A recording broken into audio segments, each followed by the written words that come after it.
Hey guys, welcome back to the channel. This is story about what if betrayed Naruto destroys Konoha part 1. Before I start, please do support for more amazing content and comments for part 2. Do consider to subscribe my channel and share my video to your friends and check out the description as well. Let's start the video. Naruto Uzumaki rushed through the trees, desperately hoping that he got to his friend soon. Satsuki Uchiha, his best friend, crush, rival, and many more things. She was currently on pace to traveling towards Orochimaru, believing that he would help her gain power to kill Itachi. The young teenager was sure that Orochimaru would not truly help her. The Sannin member cared only for himself, so why would he help a young woman like her get strong enough to defeat Itachi when Orochimaru could not? No, the blonde knew that Orochimaru would make her powerful, but not too strong. He would take over her body before she even got close to her brother. Naruto had to stop thinking as he finally reached the Valley of the End. A truly amazing place, especially with the statues giving each other the bird. Naruto quickly sighted his target and let loose a sigh of relief. "SAS Satsuki Uchiha!" Naruto shouted. He thought it was finally time to make her know. He had found Uzumaki, and he had found out who were to blame for the Uchiha massacre.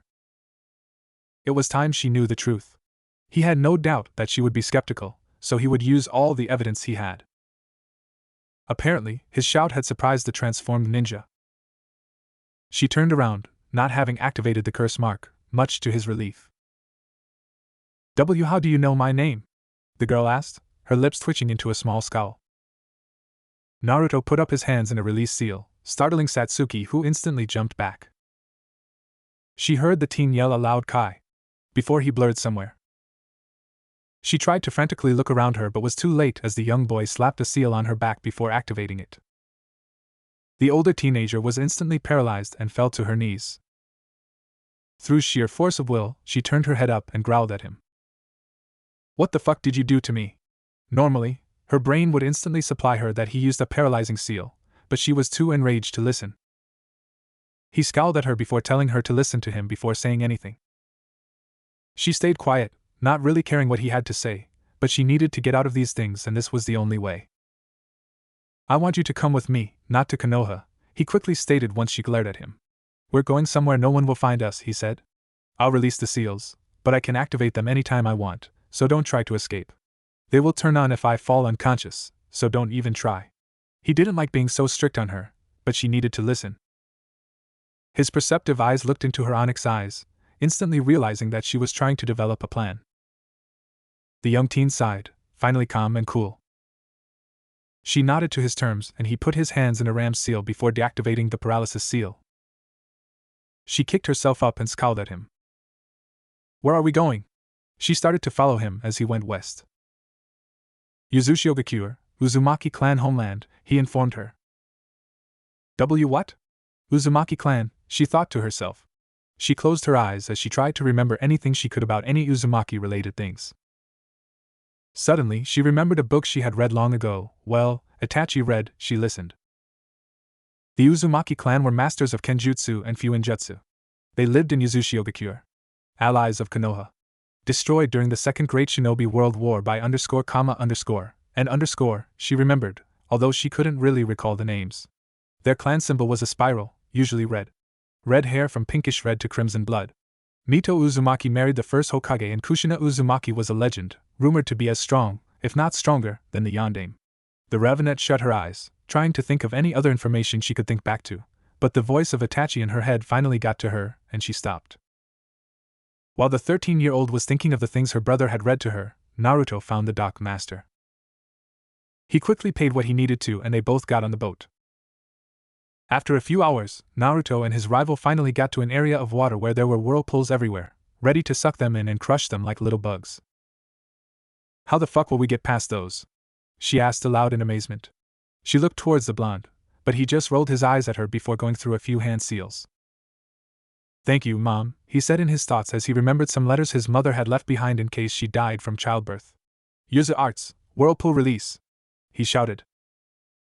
The whirlpools that had previously been large and dangerous shrunk down until calm, crystal blue water was remaining.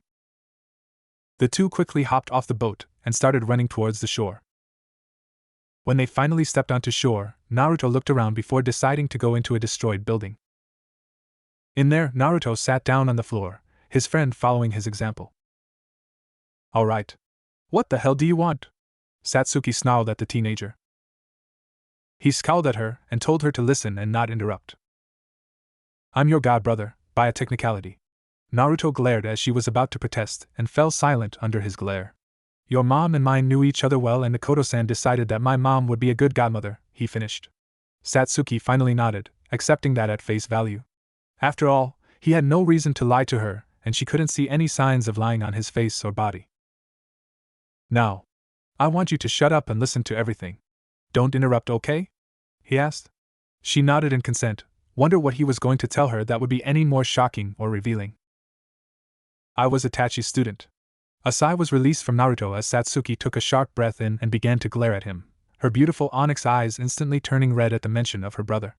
She registered the student part and began to charge at him, only to get paralyzed. Itachi killed your clan for a reason, he stopped as her eyes became even more enraged. What reason could be important enough for her own loving, kind, and caring brother to kill almost everyone in his family, his clan? Almost as though he was reading her mind, he said, War? She forgot her rage a little and looked at him curiously. Why would war happen because of her clan? And how was a small war worth his family? The Fourth Great Shinobi War, he continued. What? She asked in disbelief. What would cause that? She finally felt as though Itachi had a reason. Now that her mind was calmer, she began to quickly connect a few pieces. Itachi killed them to stop a world war. Something would cause Konoha to weaken. A civil war. What would cause that? How would my clan cause that? She thought to herself. Naruto, seeing that she wasn't going to say anything, continued. You see, 13 years ago, remember? The Konoha higher-ups began to suspect it was the Uchiha who had attacked using the Kyuubi because of the history when Madara used him to attack the Shodaime Hokage. Also, there were no Uchiha present in the fight nor were any injured, so they were suspected. Naruto took a deep breath and continued. This mistrust and isolation from the rest of the village created feelings of ill will amongst the Uchiha, and ultimately rekindled the hatred harbored towards the Senju-influenced government. As such, the Uchiha, led by Fugaku Uchiha, your father, began planning a coup d'état to overthrow the Konoha leadership. In preparation for the coup, the Uchiha started inserting its member within Konoha's command structure to act as spies. Itachi Uchiha was placed in the Anbu, the direct arm of the Hokage. However, Itachi did not agree with the Uchiha's plans, believing the coup would only escalate into another shinobi world war. As such, he turned double agent, providing Konoha with information on the Uchiha's plan. The third Hokage and his advisors quickly realized that they were already to fall into convince otherwise, but Shursui Uchiha still tried, using the ultimate genjutsu, Kodo Amatsukami, a move from his Mangekyo Sharingan, to force the Uchiha elders otherwise. Danzo thought this was a waste as they were still going to kill the Uchiha, and took Shursui's right eye for himself before Shursui had a chance to use it. Having failed and fearful that Danzo would take his other eye, too, Shursui entrusted his left eye to Itachi before committing suicide. After finding his body, the Uchiha believed Shursui had, in fact, been murdered by Itachi and the suicide was staged, and, as such, no longer trusted he still wanted to find a non-violent solution. Shursui's death convinced Itachi that events could no longer be stopped. Naruto didn't mention that Itachi had given him the eye and no one knew that. Itachi started to dislike the clan and became critical about it.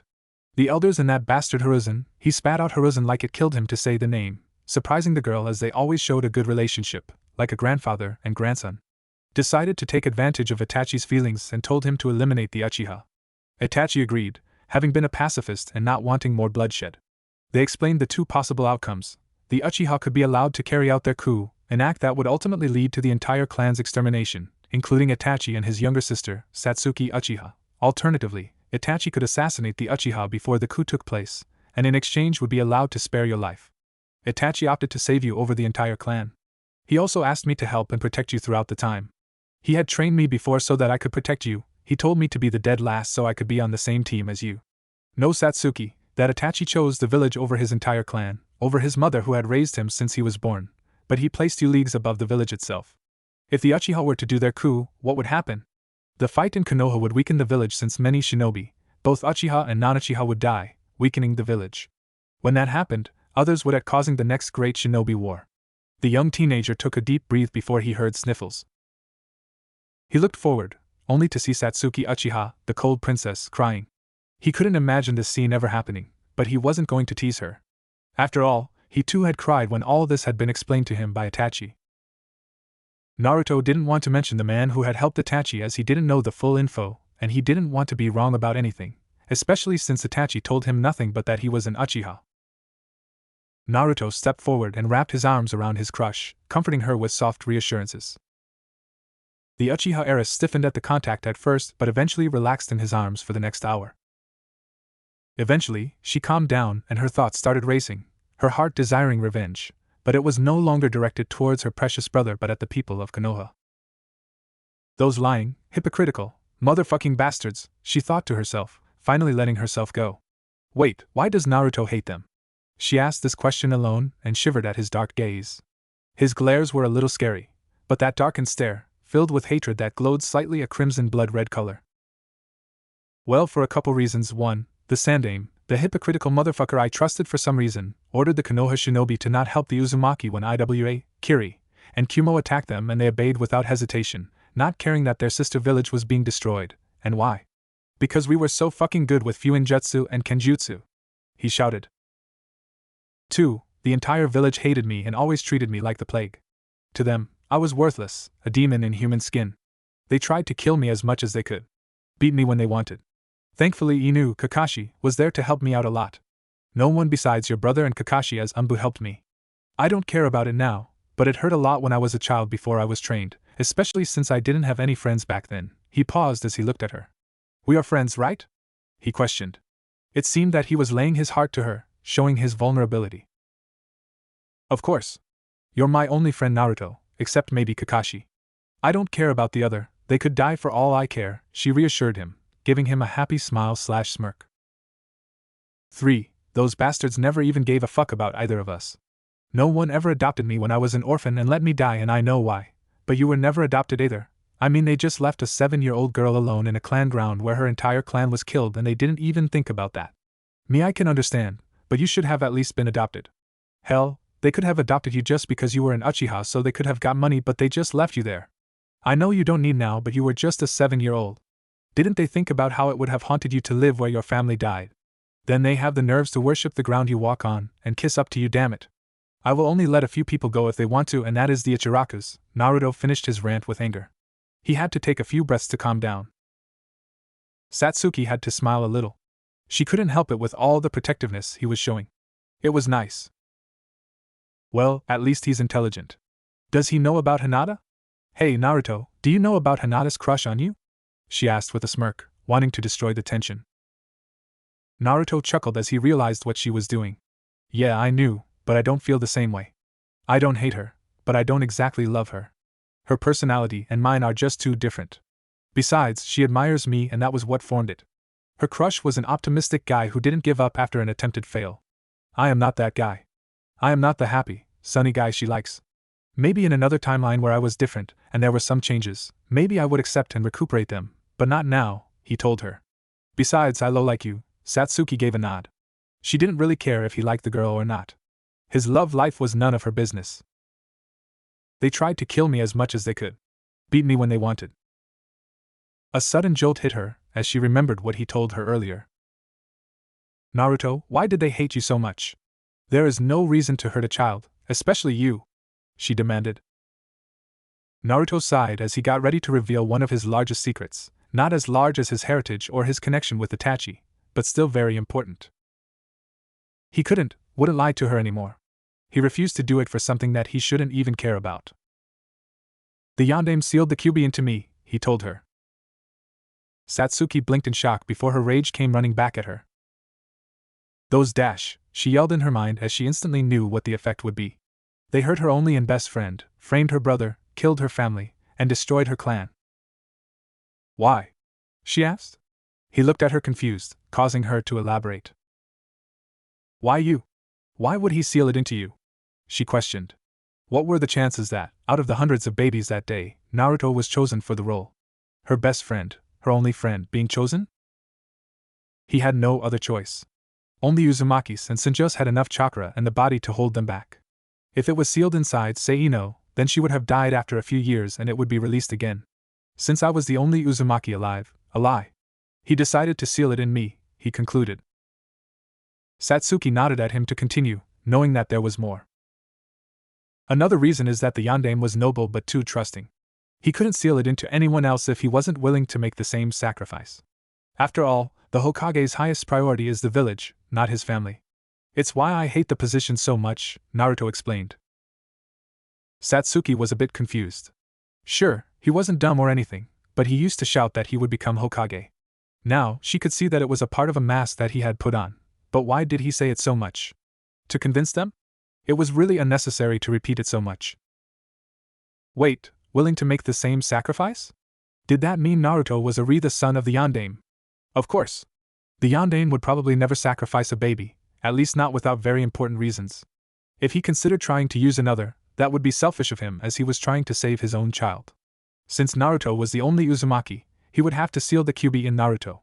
He couldn't do it in another baby, so he had to sacrifice his own, even if he wasn't willing. Her unorganized thoughts caused her to be lost for a while, glaring at the wall in front of her. Naruto asked her a question, but she couldn't hear it, trying to organize through all the information that he had given her. Thankfully for Satsuki, even if she didn't know it, Naruto had taken her earlier words to heart and thought that she wouldn't reject him, even for the Kyuubi. After 20 minutes, Satsuki came back to reality and saw Naruto standing up and looking at the village. She walked towards him and placed a hand on his shoulder, knowing what it felt like to know your entire family was dead. Just like her, he stiffened at the contact, but relaxed a moment later when he realized Satsuki was the only one on the island. So what are you going to do? Take revenge? She asked him. He shook his head. We need to be smart. We need allies like, say, Suna, but first, we need to get stronger. We can't get allies if we are weak, Chunin-level ninja. We train for the next 3 years cause Jiraiya told me that's when Akatsuki will start moving. This means Itachi will be coming after me and the other members will go against the other Jinchuriki, he told her. She nodded, opting to ask him about what Akatsuki were later. After 3 years, we can rescue Jinchuriki, making sure Akatsuki can't get them, and gain allies to help us destroy Konoha. Infiltrate it, get the info we need like shinobi strength, security, and other things. Then we leave again, getting a few people like Kakashi, Jiraiya, and Tsunade, he continued. Satsuki's eyes twitched. What did she still not know? After that, we can kill the villagers before making our own village. Rebuilding Yuzushiogakure and remaking the Uzumaki clan. Naruto finished. Satsuki nodded, not exactly knowing how he would do that when he was the only Uzumaki alive. Besides Tsunade, she realized. After all, the current Hokage was the granddaughter of Mito Uzumaki. She was too old though, she couldn't have children at all, right? No, Satsuki isn't thinking about Naruto and Tsunade being together. Unless there were more Uzumakis left, which there might be, then he would have to do it by himself. The next day, Satsuki asked Naruto what Akatsuki was, what Jinchuriki were, and a lot of other stuff. He calmly answered everything he could, but he couldn't do everything since he himself didn't know who the Jinchuriki were or the members of the Akatsuki besides some people like Deidara, Itachi, and Kisame. The two clan heirs had trained the past 3 years. They learned many ninjutsus from the Uchiha scrolls that Satsuki had brought as well as the ones in the Uzumaki homeland. Along the way, the two had learned/improved their kenjutsu, genjutsu, taijutsu, and fuinjutsu. They also focused on chakra control since Naruto needed the control while Satsuki needed the reserves. Year 1, Naruto and Satsuki went about the island and discovered scrolls that contained fuinjutsu and well as water, wind, and lightning jutsus. Satsuki had used her Sharingan to recognize and decode all the seals. She had also used the Dijitsu to memorize every kanji as well as how to use symbols to hide the true intentions of the seals. Her progress was amazing, able to get up to level 2 on the Uzumaki scale, which was nearly on par with Jiraiya. Naruto, on the other hand, blazed through the seals and did it as easy as breathing. Able to decode every seal. Satsuki's progress was amazing, but Naruto completely surpassed her. He could get up to level 5 out of 20. This level had never been reached by another non-Uzumaki. To be able to create and master the Hiraishin, you had to be level 3.5. Naruto had recreated his father's technique and was also able to figure out a way to improve it a bit. The Hiraishin worked very similarly to the reverse summoning. The kunai or mark had the seal to alert the person to where it was as well as the methods to get there. The kunai itself contained the user's chakra. The seal alerted the user where it was and another part of the seal reverse summoned them to the kunai. What his father hadn't thought of was that he didn't need the kunai or seal to teleport near where he was. If you had spread your chakra throughout, it wouldn't be very far, but if you mixed your killer intent, which had higher range, with a bit of your chakra, you could teleport to where you needed in the range. It also had a beneficial side effect of your opponent's freeze if the ki was high enough. It also used very little chakra since it was already there. I don't know if that is exactly how it works, but hey, it is fiction for a reason. When they had gotten good enough in Fuinjutsu, they had drawn a resistance seal on themselves using Shadow Clone. Naruto had suggested this when Satsuki asked him to draw one her stomach. He had never been a darker shade of red. Of course, they later improved it so that it slowly increased its level so that it always felt 2x harder to move than it did before. Satsuki so far had gotten to level 12 out of 100, while when they had gotten good enough in Fuinjutsu, they had drawn a resistance seal on themselves using Shadow Clone. Naruto had suggested this when Satsuki asked him to draw one her stomach. He had never been a darker shade of red. Of course, they later improved it so that it slowly increased its level so that it always felt 2x harder to move than it did before. Satsuki so far had gotten to level 12 out of 100, while Naruto had reached 11 out of 100. Next was Kenjutsu. Satsuki had brought her mother's sword Kurasu, a 44-inch katana made of chakra-conducting metal. The young Uchiha had also brought her mother's scrolls as well. Mikoto called her style Reijiki, which used quick jabs, slashes, and cuts while infusing the sword with her lightning affinity. This always literally shocked everyone when it hit. The technique let Mikoto channel her lightning affinity chakra, which then went inside a person's body. The previous Uchiha matriarch also let a bit of her regular chakra flow in, then, when it was all over the body, turned it into dangerous electricity which killed the person. Satsuki was able to improve it to let her use fire as well, which her mother didn't have. Now, when the sword hit, it also burned them. She could also focus her fire chakra into the sword, then fire a condensed ball of fire at her opponents. Naruto had also brought his mother's sword Binaheim. However, he didn't have a style, so he looked around on some of the few buildings he had explored. Flashback. Naruto had just finished looking through the second building and came across the third building. It was a brownstone building with large swirls that were carved in. The building itself was 2 stories tall and very decayed. Most of the stone had fallen apart on the top right and left corners in the front. Damn it, Satsuki already has a style and is ahead of me. I need to find a style so I can train in Kenjutsu, the blonde thought. The shinobi entered the door and looked around.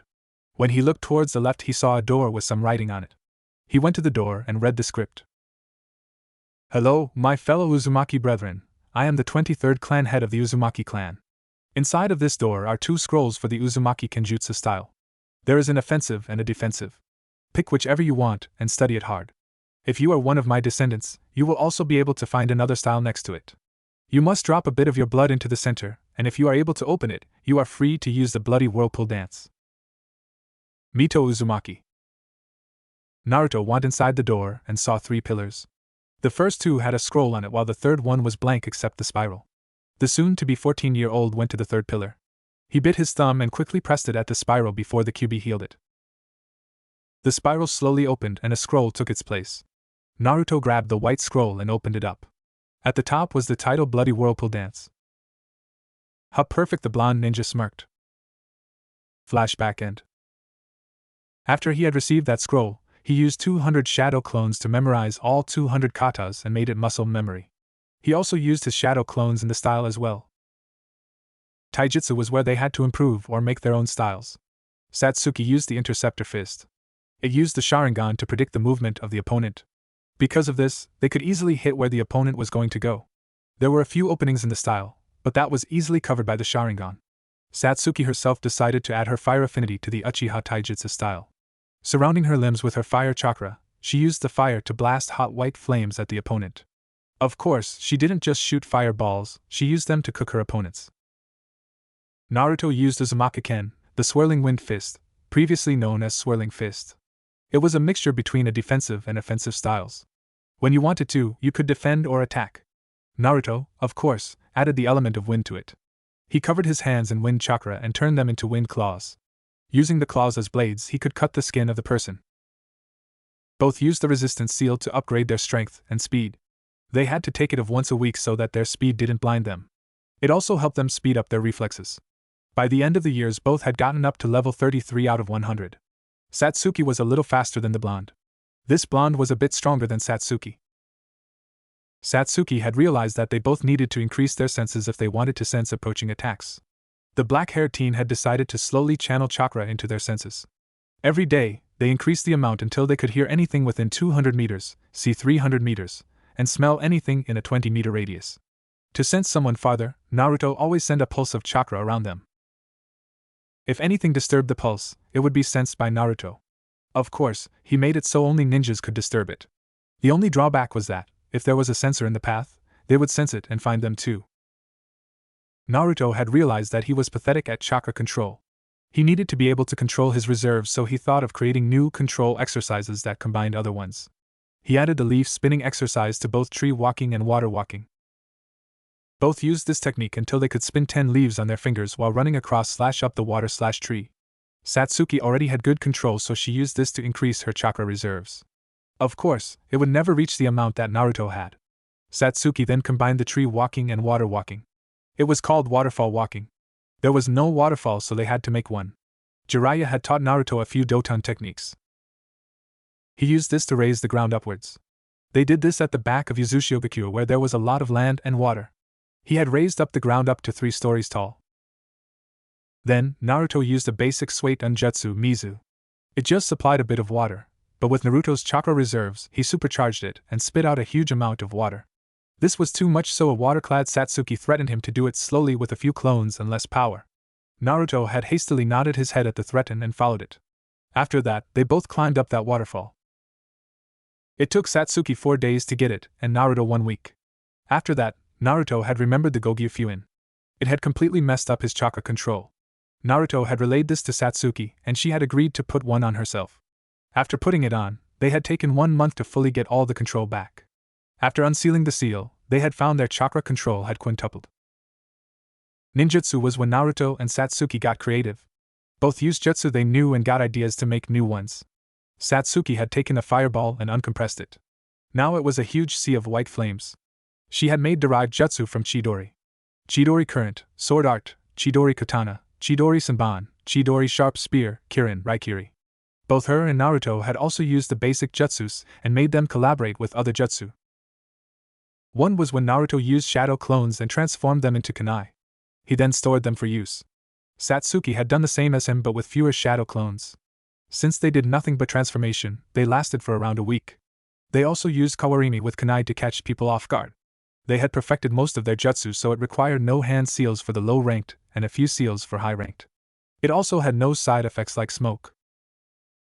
Naruto combined Bunshin Daibakuha with his clone kunai. This made kunai that could explode without a seal, and it was unexpected. He also made variants with Rasengan like Odoma Rasengan, Cho Odoma Rasengan. After discovering his elemental affinity of wind and water, he had also created 2 variations.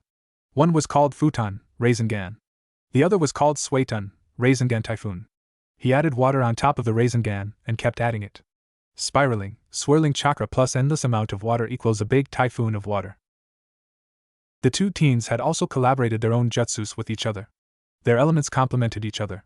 Naruto's wind and Satsuki's fire. The same went for their water and lightning. Katon, Kakakyu. Suiton, Suigaden.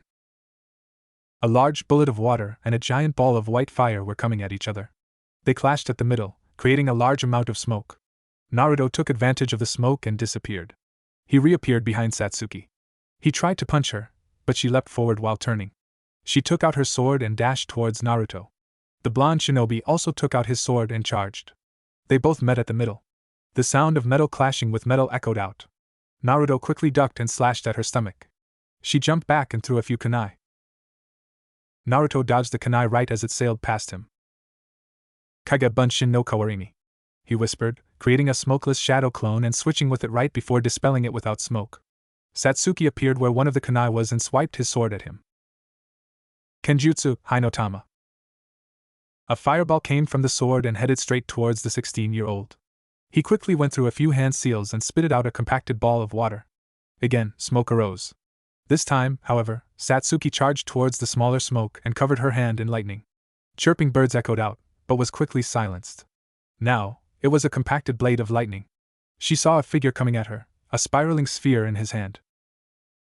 Naruto had heard the chirping of the birds and created a shadow clone.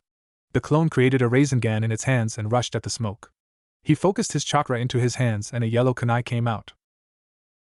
Uzumaki art, Kongo Fusha, kunai. He waited until he heard the clash of the compacted Chidori and Rasengan. After hearing it, he shined behind her and rested the kunai at her throat. "I win, Satsuki-chan," he whispered. Satsuki shivered at the breath on her skin. Feeling the kunai, she conceded by nodding. "That makes us even. 50-50 with 200 draws," she said. "Satsuki, I think we should start on our plan now. It's been 3 years and the Akatsuki will start looking for Jinchuriki any minute now," Naruto said seriously. He had explained to her who/what was Akatsuki and who he knew was in it. He had figured out all this info from having a clone in the office when they were in Konoha. "Let's get Gaara first. He is the only Jinchuriki I know that we can find," Naruto said. Gaara would be the easiest to convince. Naruto wasn't going to recruit every single Jinchuriki, but that didn't mean that they couldn't help him. He knew IWA wouldn't help. He didn't know where all of them were, so he had to look through the books to see where the bijou were sealed. He knew which country every single Jinchuriki was now.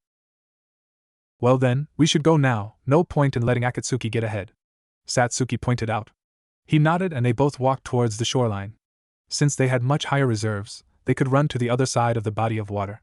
After running for 30 minutes, they got to the other side of the port. After arriving there, they both headed towards Suna. After running for 3 days, the two finally saw the entrance to the hidden sand village. Going up to the entrance, they saw a bunch of dead shinobi. Searching for a chakra signature, they felt one that was still alive at the back. When they got there, the shinobi was barely alive and his eyes widened upon seeing them. Naruto and Satsuki went up to the man and asked him what happened. The Sunanin told them that 2 people infiltrated. They had taken the Kazakage and headed out. After finding out which way they went, they also headed out. They ran for 40 minutes before being intercepted by a shark sword. In front of them appeared a Akatsuki member. His name was Kisame Hashigami.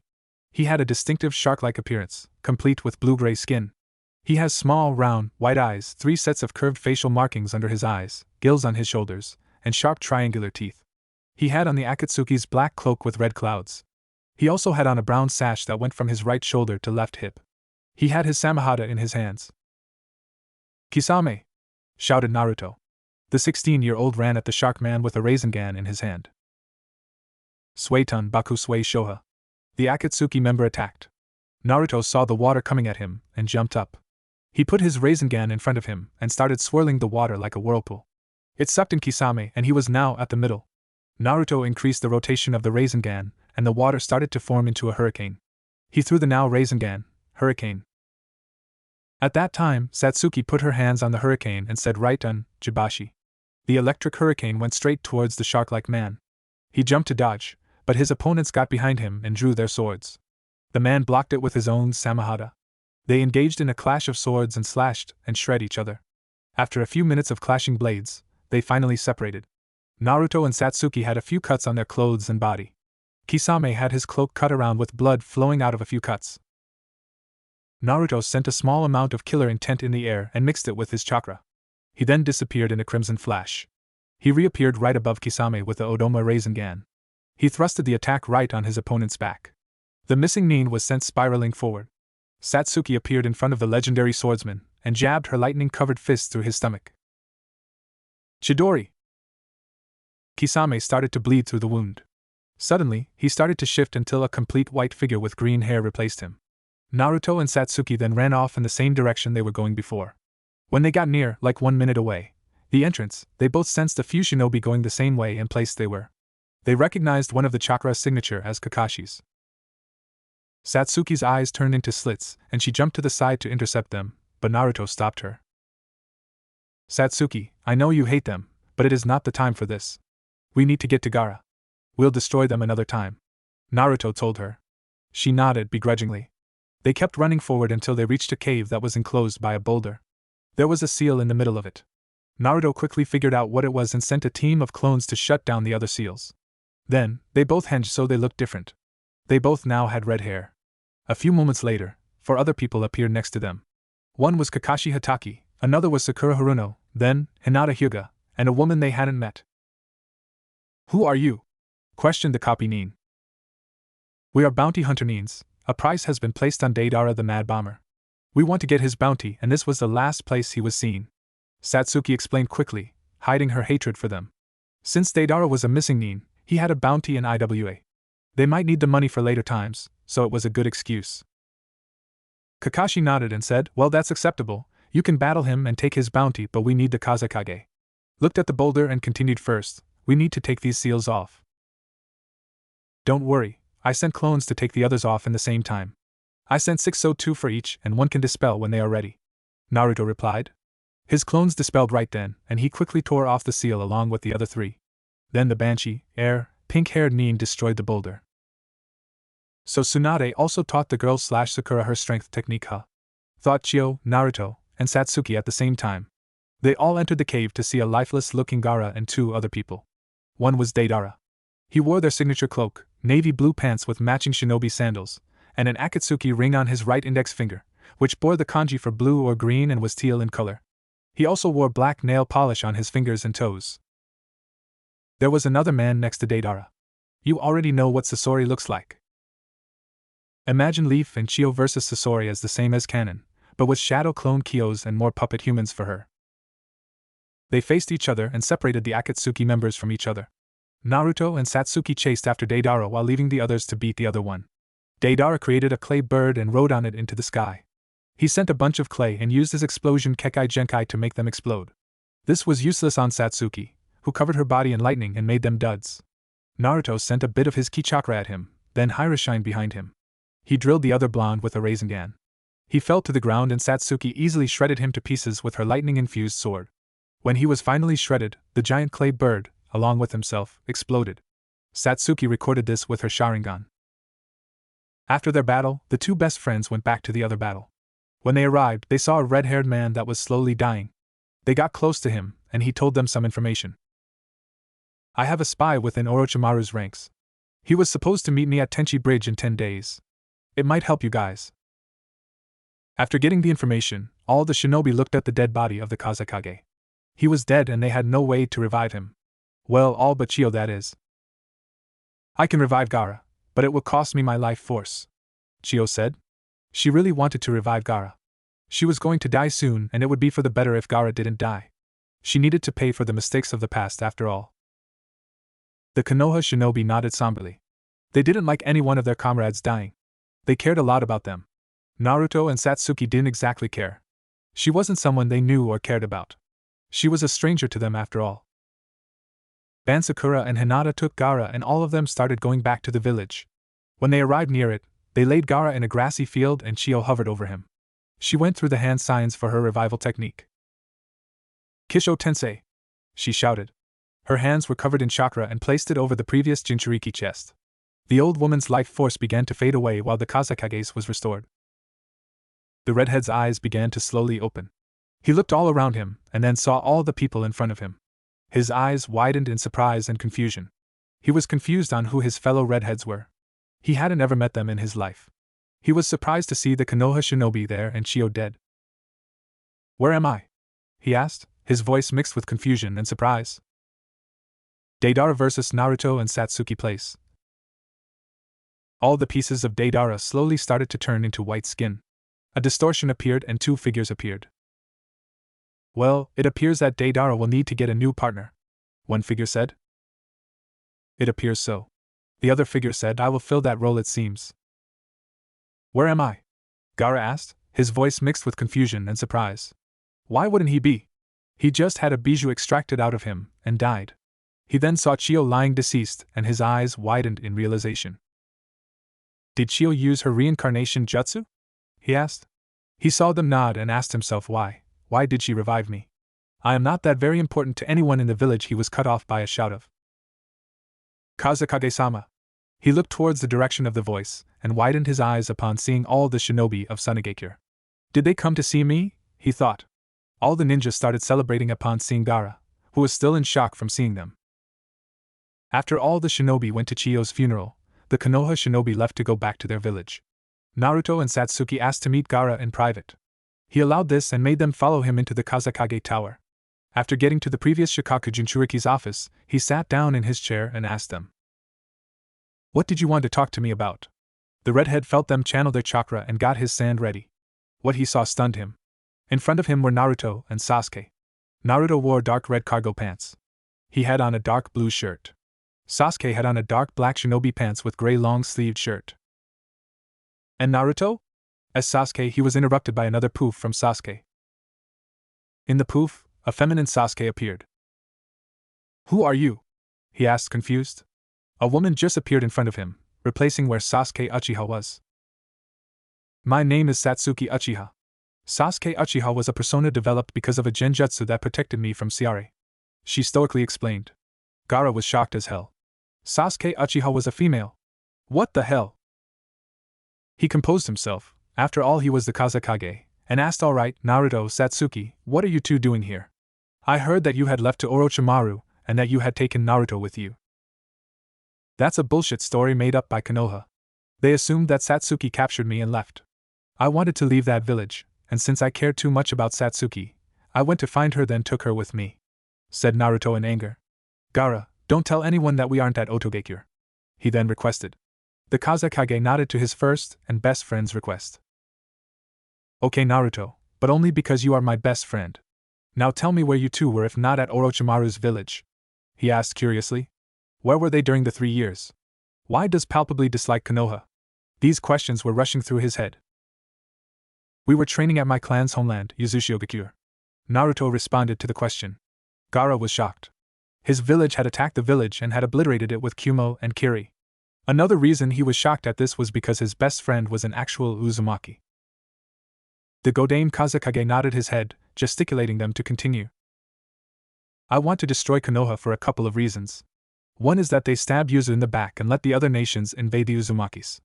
2. They treated me like trash and would never help me no matter what. They always beat me and tried to assassinate me. 3. Is for just who they are. I want to show the world what they truly are.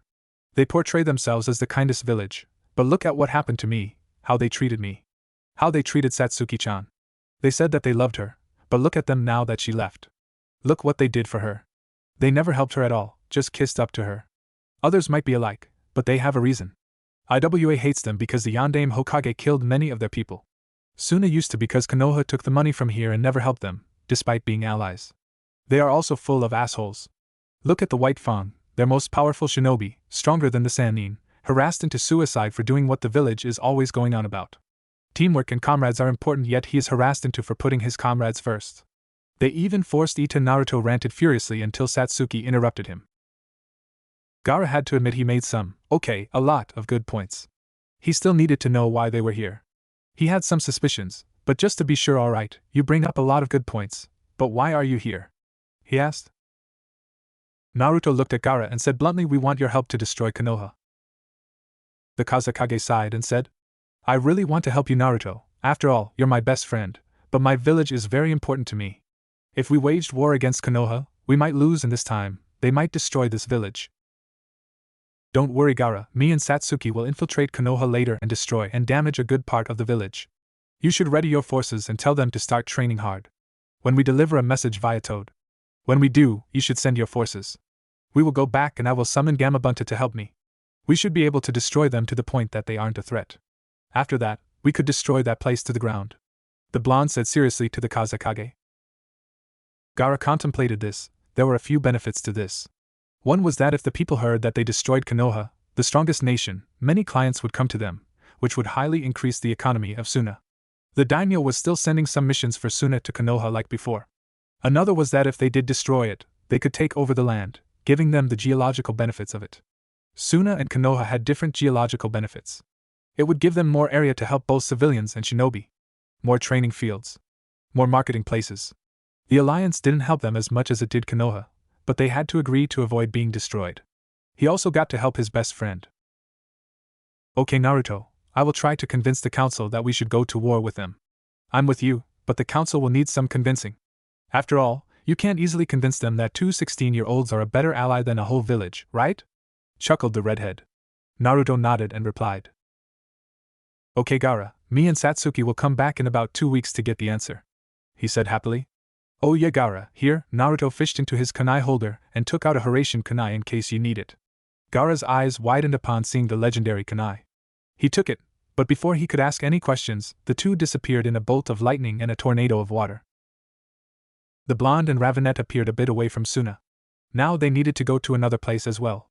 Orochimaru's place. It was a good thing that Naruto had left a Hiraishin kunai hidden in the land of hot springs during one of the rests they had when coming to Suna. Naruto grabbed Satsuki by her midriff and pulled her closer, which caused a small tint of pink on her cheeks, and teleported them to the nation of hot springs. After landing safely near the border of fire, hot springs, and Oto, they quickly hurried towards the hidden sound village. Satsuki knew precisely where it was, having gotten a map for it 3 years ago. They hid behind the rocks around the village that was erected by Orochimaru during the 3 years from a small base to a town-sized village. The two partners phased out and knocked the protectors of the gate out. Taking in the appearance of the two Oto ninja, Naruto and Satsuki performed the Appai Henge, an advanced form of the normal Henge. It was just as it was named, a solid transformation of what you wanted to be. It was a ninjutsu genjutsu hybrid, mostly ninjutsu though, that was accidentally recreated by Naruto during the academy days. They looked at the schedule for the time the guards patrolled. Since their time was nearly done, they departed from the gates and traveled to the stone house at the middle of the village. They quickly reached it and went inside, only to find 2 more Oto ninjas. They looked at the 2 Henge shinobi and questioned why they were there. After replying that they needed to file a report for their guard duties, they were let through. They went down the dark stairs, releasing their transformation along the way. They finally entered the dark orange base of Orochimaru's and slowly searched each door. Suddenly, they paused as they sensed someone coming. "My Seigekure," Satsuki whispered, touching Naruto's shoulder, and faded away into thin air. A few moments later, a man recognized as Kabuto Yakushi walked through the halls. They stealthily walked past the man, but they were unprepared for him to suddenly cover his hands in chakra, creating a chakra scalpel, and slashing Naruto at his face. Through his instincts alone, Naruto was just barely able to dodge it. Satsuki blurred behind the bastard who hurt her best friend and shoved a kunai through the back of his heart. Of course, he survived this due to his Inyushometsu. He didn't see the Oedoma Rasengan coming right at his stomach. Kabuto flew through the air in a spiral pattern until they couldn't see him. Continuing through the halls, they finally came across the door that hid Orochimaru from them. Satsuki charged her right hand with lightning chakra and condensed it. She then thrust her hand forward, the lightning lengthening, going straight through the door until they heard flesh being pierced. Naruto kicked the door down, Binaheim covered by wind chakra. They saw Orochimaru with his hands up. Orochimaru was a tall man with long black hair. His skin was so pale that it looked like his skin was paste white. His eyes were angular and very snake-like with pale golden pupils. His ears had purple tomo-shaped earrings. He was wearing a red button-up shirt with brown palm trees on it. His hands were raised up in an X position, Satsuki's Chidori spear. Satsuki walked closer to the snake-like man, her lightning spear going forward as well. The pedophile snake forced his hand to the side so that it didn't pierce his face. She used her free hand to take out Karasu, and swerving it down vertically.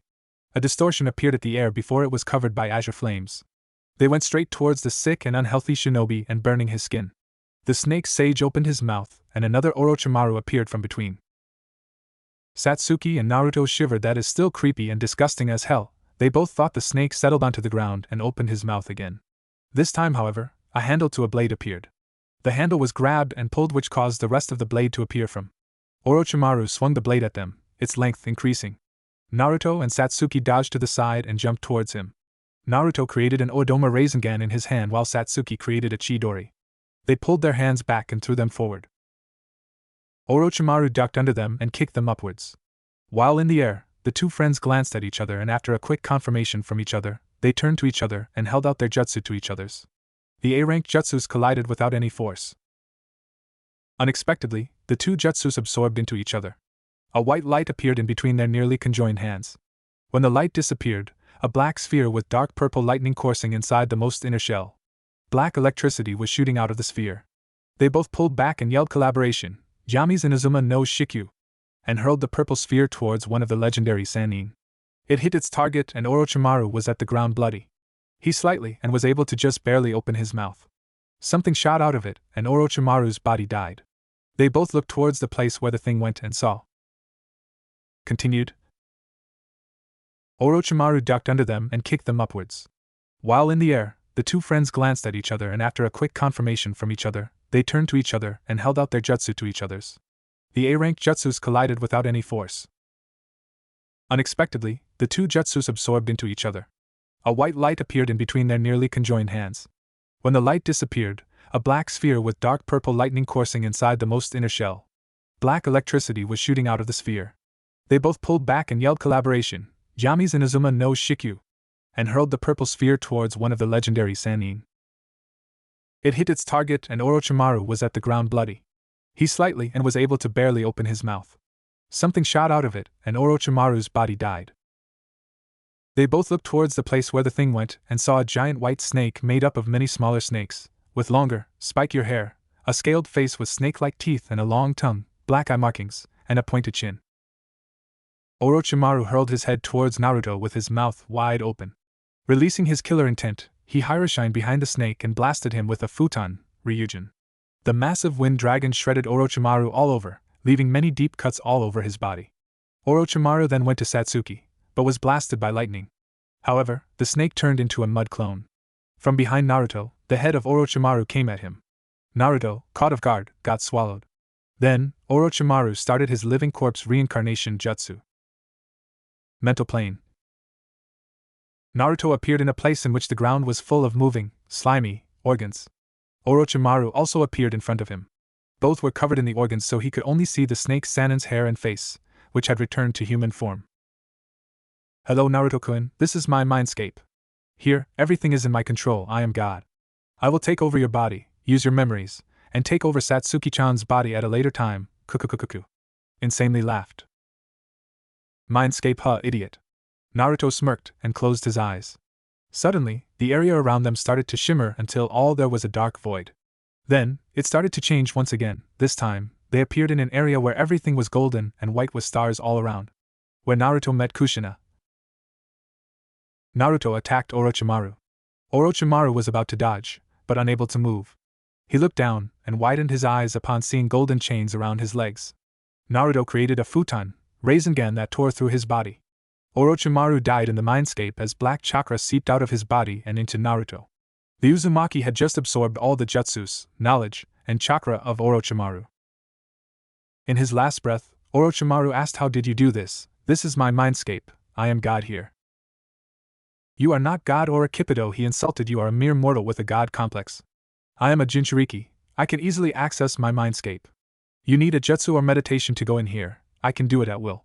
When you had foolishly told me it was a mindscape, you didn't realize that I could also control it. After that, it was a mere matter to transfer us here to my mindscape, where my will is much stronger than yours. I control this realm," he explained. Real world. When Naruto was swallowed by Orochimaru, Satsuki was very angry. She charged a Chidori through her hands and put forth more chakra. The Chidori grew in size until it was the size of an Utama Rasengan. She ran towards the giant snake and slammed it right at his head. This destroyed the head. Then, a Katon, Gokakyu no Jutsu to the rest of the body, and it was burned into ashes. The Ravenet then went to the unconscious Naruto and put his head on her lap. She looked at his face adoringly while softly petting his whiskers. He unconsciously purred and she giggled. Naruto finally woke up to see that he was in Suki-chan's lap. He got up after a few moments of enjoying it. "What happened in there, Naruto-kun?" Satsuki asked curiously, her head unconsciously tilted to the right. "Cute Orochimaru tried to take over my mind, but the idiot was stupid and died in there. I absorbed his chakra, knowledge of the ninja world, as well as all the jutsu he know. I'm gonna teach them to you," the teen replied. Satsuki nodded her head to both the answer as well as him teaching her Orochimaru's jutsu. For the next few days, Satsuki had her Sharingan copy almost every jutsu of Orochimaru's that Naruto used. Some of them were already known to her and some were ones that Naruto that was disgusting or not good for them. She learned Binding Snake Glare Spell, Chakra Scalpel, Earth Release, Hiding Like a Mole Technique, Earth Release, Shadow Clone, For Symbol's Seal, Fuinjutsu Trap, Genjutsu Binding, Hidden Doorway Technique, Hidden Shadow Snake Hands, Hideout Destruction Trap, Hiding in Surface Technique, Many Hidden Shadow Snake Hands, Shadow Clone Technique, Shuriken Shadow Clone Technique, Snake Mouth Bind, Sound Wave Technique, Summoning. Impure World Reincarnation, Summoning, Rashomon, Summoning, Triple. Rashomon, Sword of Kusanagi, Long Sword of the Sky, Temporary Paralysis Technique from him. Once Satsuki had copied all the jutsu, they both created hundreds of Kage Bunshin and had 19 Kage Bunshin focus on each one. After they all practiced for an hour, all the groups would dispel one at a time, 10 seconds each. Since the chakra left always went back to the user, plus their very high reserves, they were able to create more. This went on for 5 hours every day. Due to this, they had allotted a total amount of 21 days and 21 hours for each technique. They mastered every single jutsu. The two had also created a summoning seal with the Kusanagi. The seal connected to a seal they both had on their right arm. This way, they could both use the legendary sword when needed. Naruto and Satsuki had also trained with Kusanagi every day. They mastered the sword's different uses and figured out a way to merge it into their kenjutsu style, which allowed the two S-class rank shinobi to use either one or two swords to fight. Since they still had 5 more days left to go to the bridge, Naruto explored some of Orochimaru's memories and discovered some people who could help them in their quest. There were 3 people, Suigetsu Hozuki, Karen Uzumaki, and a person named Jugo, whose body could apparently absorb nature chakra. When Naruto found out about Karen being his family, he was ecstatic to meet her. After discussing this with his best friend, the two agreed to go get the 3 as they would be helpful. Both headed towards Suigetsu since he was the closest. The teens headed towards the lab that contained Suigetsu. After 10 minutes of traveling, they finally got to lab number 18.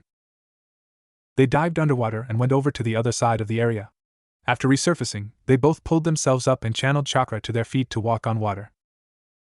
Looking around, they found themselves in an area with many holding tubes. Naruto and Satsuki went towards the only one that held a being. After getting right in front of it, the Uchiha heiress withdrew her sword and cut the tube open, spilling all the water out. She then sheathed Karasu. From all the remaining water on the floor, a white goop started to come up. It morphed into a being afterwards. Suigetsu is a lean-built young man of average height, straight white hair with a light blue tint to it, almond-shaped purple eyes, and like most of the members of the 7 ninja swordsmen of the mist, he has pointed teeth, one of which stuck out even when his mouth was closed. He wears a purple, sleeveless shirt with blue pants, sandals and a belt around his waist with water bottles attached to it. He also had another belt attached to his waist. As he was standing up he said, "Thank you." Naruto, Uzumaki, Satsuki, Uchiha, the clan heirs introduced. "Thank you for freeing me. I assume that you both killed Orochimaru since you are both here," the white-haired teen said. "Yes," Satsuki nodded. "Suigetsu, you're the first, come with us," Naruto said seriously. "So I'm the first, meaning we'll get more company?" he asked. "2 more," the raven-haired woman said. "Jugo from the northern hideout of Orochimaru's and Karen Uzumaki from the southern hideout."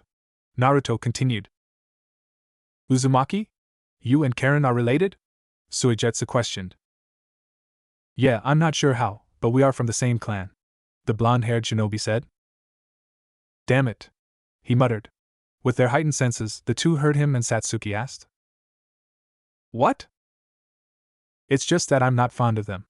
I don't think I'll get along with those two. Myself aside, I wonder what you two plan to do with those two after retrieving them," the aspiring swordsman of the mist replied. "Doesn't matter, we aren't asking you 3 to get along, just work together, you don't have to be best friends." "Now let's go," Naruto replied, then commanded Satsuki, and he walked off, but Suigetsu started laughing. He said, "Speaking like you're better than me, are you?" The purple-wearing shinobi phased out and in, right behind Naruto, holding his thumb and ring finger in a gun position. "Let's make our relationship clear," he was interrupted by a puff of smoke. When it cleared, Naruto was behind him, Kushina's sword at his throat. "Fine, you help me due to your own convenience. I haven't said a single word about coming with you and your girlfriend." She isn't my boyfriend/girlfriend," they replied with blushes on their cheek. In his opinion, Satsuki looked pretty beautiful and cute. All 3 compliments intended. "Whatever, you two aren't above me just cause you two killed Orochimaru. Everyone was after him, you guys just got there faster," the boy said. After a stare down between them, Suigetsu just jumped forward a bit and said, "Just kidding, since you two freed me, I guess that I'm free to go. Finally able to do what I want," the boy said and walked off. The Uchiha and Uzumaki heirs just sighed and said, "I see, how unfortunate," and left. Time skip. Outside the lab. 2 minutes later. As they were walking through the forest, a voice came up front. "Come to think of it, wasn't it you two and your sensei who defeated my great senpai, Zabuza Momochi?" They stopped walking and looked at the giant puddle that Suigetsu was swimming in. "I wonder what happened to his sword, the Kubikirabocho." A short pause. "How about this, if you two lead me to the sword, I won't mind helping you too," he offered. Naruto opened his holster and took out a scroll with the kanji for sword. Naruto poured a bit of his chakra in and with poof of smoke, the decapitating carving knife appeared. He threw it towards Suigetsu, who easily caught his dream blade. Where did you get this?" he asked the blonde. "When we buried Zabuza and Haku, a Yuki member and Zabuza's apprentice, I knew that the sword would get stolen, so I took it and sealed it in a scroll," Naruto replied. Satsuki and Suigetsu nodded, and all three headed out towards the southern base to find Karen Uzumaki, the next member to their team. As they were walking through the forest, a voice came up front. "Come to think of it, wasn't it you two and your sensei who defeated my great senpai, Zabuza Momochi?" They stopped walking and looked at the giant puddle that Suigetsu was swimming in. "I wonder what happened to his sword, the Kubikirabocho." A short pause. "How about this? If you two lead me to the sword, I won't mind helping you too," he offered. Naruto opened his holster and took out a scroll with the kanji for sword. Naruto poured a bit of his chakra in, and with poof of smoke, the decapitating carving knife appeared. He threw it towards Suigetsu, who easily caught his dream blade. Where did you get this?" he asked the blonde. "When we buried Zabuza and Haku, a Yuki member and Zabuza's apprentice, I knew that the sword would get stolen, so I took it and sealed it in a scroll," Naruto replied. Satsuki and Suigetsu nodded, and all three headed out towards the southern base to find Karen Uzumaki, the next member to their team. At an island to the south, a scream echoed out as a woman wearing lavender uniform that exposes her navel, short black shorts, and long black thigh-high stockings with black sandals. Her face and hair shadowed. "Just because that bastard Orochimaru is dead doesn't mean that you can run free, you killers," the woman spoke. Suddenly, the woman froze. She had just sensed a huge amount of warm chakra. She had never felt anything as warm and kind as it. As she probed it, she felt herself freeze in fear. Deeper inside this warm chakra was an evil and sinister feeling. It was as if it was made of anger and hatred. For some reason, the chakra was approaching her location. This chakra and the feeling with it was a little familiar to her. She remembered sensing it around 3.5 years ago.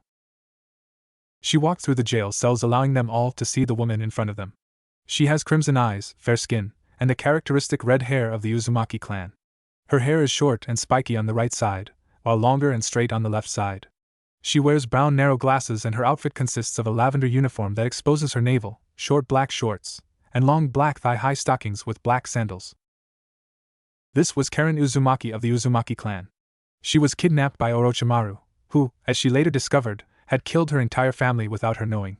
He had appeared as a man who wanted to help her, and she, as an impressionable child, followed him. For the longest time, she had been loyal to him until she had discovered him when he was talking to his ass-fuck buddy, Kabuto. The bastard had knew she was there, so she was forced to heal who he wanted with her blood. She had a unique bloodline, well, bloodlines. Anyways, her blood allowed anyone to heal instantly. She had trained in Fuinjutsu after she had eventually remembered her clan from her mother. She had kept this a secret from her captor, though. She had also trained in some other things. After all, she was an Uzumaki, and she had obtained their limitless energy and stamina as well as hyperactivity, just more controlled. With Naruto, Satsuki, Suigetsu, the trio were walking through the water in the middle of somewhere. They had been walking to the southern hideout for 2 hours now. Finally, an island appeared in front of them. They ran towards it, positive, at least Naruto, that it was the southern hideout. The appearance was very weird. It was a bunch of rocks, that were probably hollow, jutted upwards. They arrived at the shoreline and looked around only to see a cave entrance. The new team walked through the entrance and saw another door. Satsuki and Suigetsu noticed that there were no guards around the door. "Why are there no guards here?" Sui voiced the question. "There is no need, after all she guards it," spoke Naruto. His borrowed knowledge from Orochipido had given him everything Orochi knew. "You mean Karen? What makes her so special that only she needs to guard this entire prison?" he asked while destroying the door with his new sword. "She is a sensor with a vast range. She can sense things that are miles away," the blonde shinobi answered. Sui nodded to the answer, indicating he understood. They went inside the hideout and throughout the stone prison. Naruto sent out a pulse of chakra. It bounced every way until he finally found Karen. He put his arms around Satsuki's waist instinctively and Sui's shoulder. He didn't see Satsuki's blush or hear Sui's thoughts. "I thought Naruto said they weren't boyfriend/girlfriend." In a flash of white, blue, and black, the trio appeared in front of a stunned and surprised Uzumaki. An unspoken Uzumaki concerning rule, never appear out of nowhere and surprise them.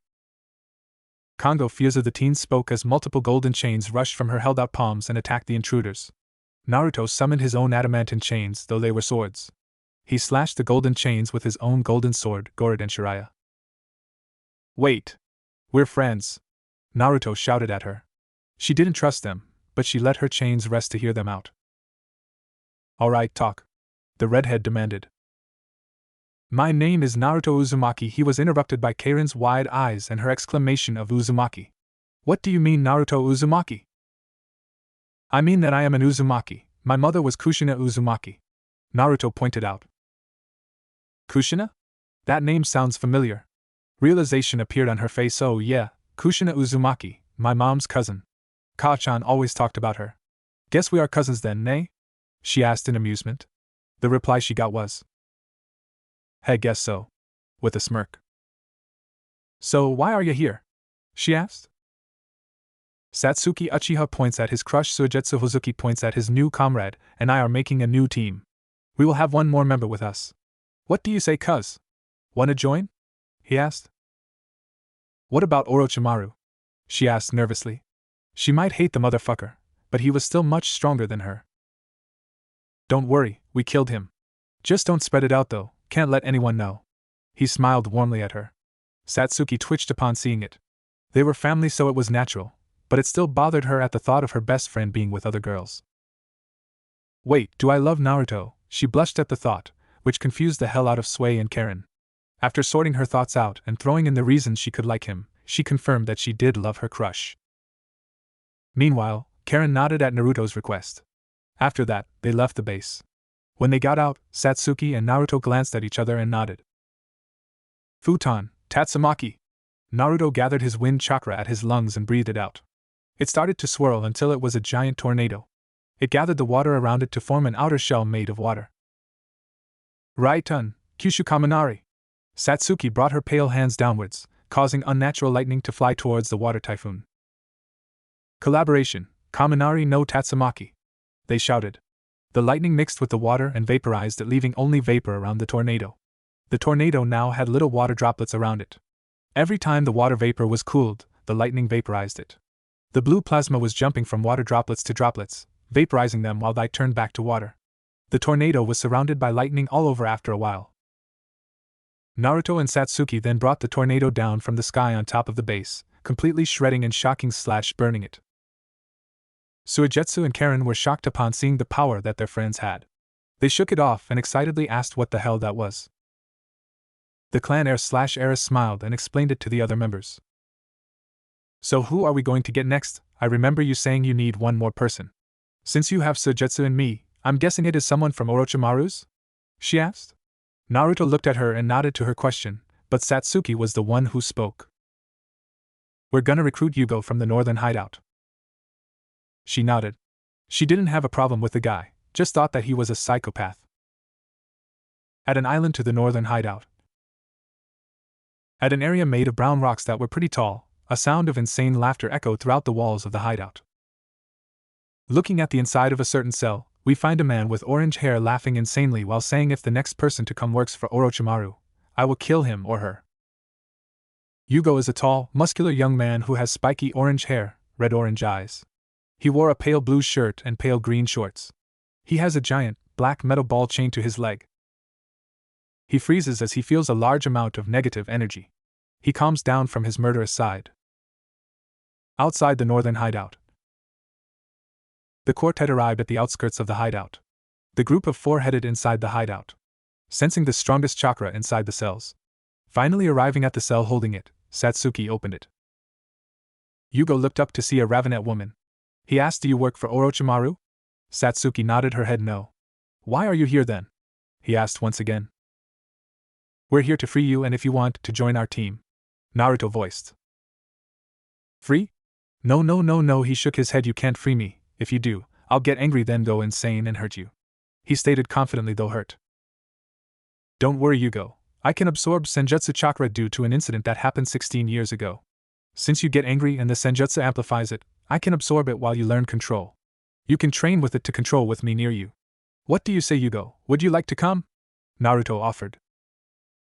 After thinking about it, Yugo nodded his head. Clothes landed on him and he looked at Satsuki. Get dresses, can't have you going out like that, can we? She told him. They left the cell while Yugo changed. Now he had on a black muscle shirt with gray cargo pants. He then left his cell. Naruto Satsuki, since we are all gathered now, what is our goal? Suigetsu asked. Our goal is to destroy Konoha ultimately. Don't attack recklessly though. Me and Satsuki will go to Konoha with you three. We have a plan ready. Naruto told them. Anyways, right now we need to be patient. I will take you to our base, Yuzu. You three will train of the schedule that we will create for each of you. I will teleport you there. We will be back in a few days, alright?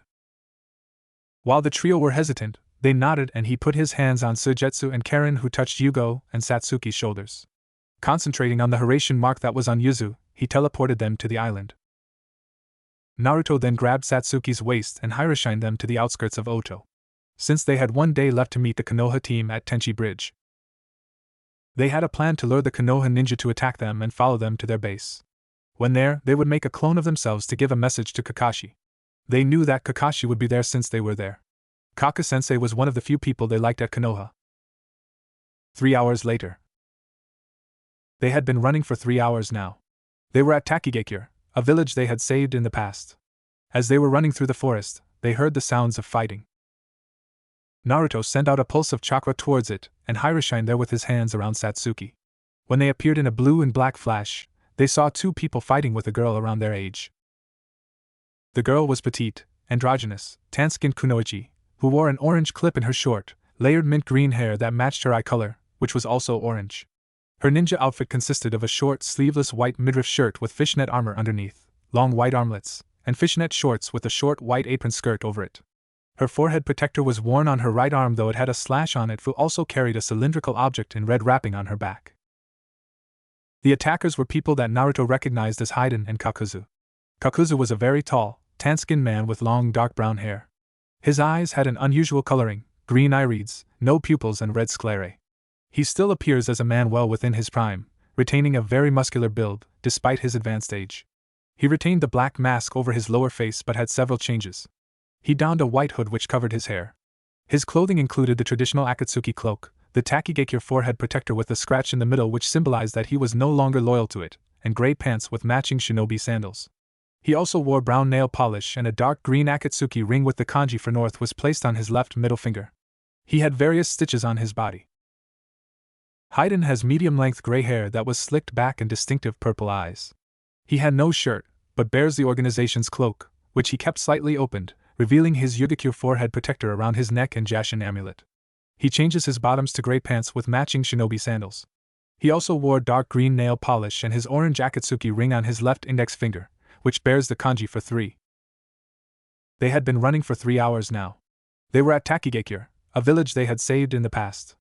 As they were running through the forest, they heard the sounds of fighting.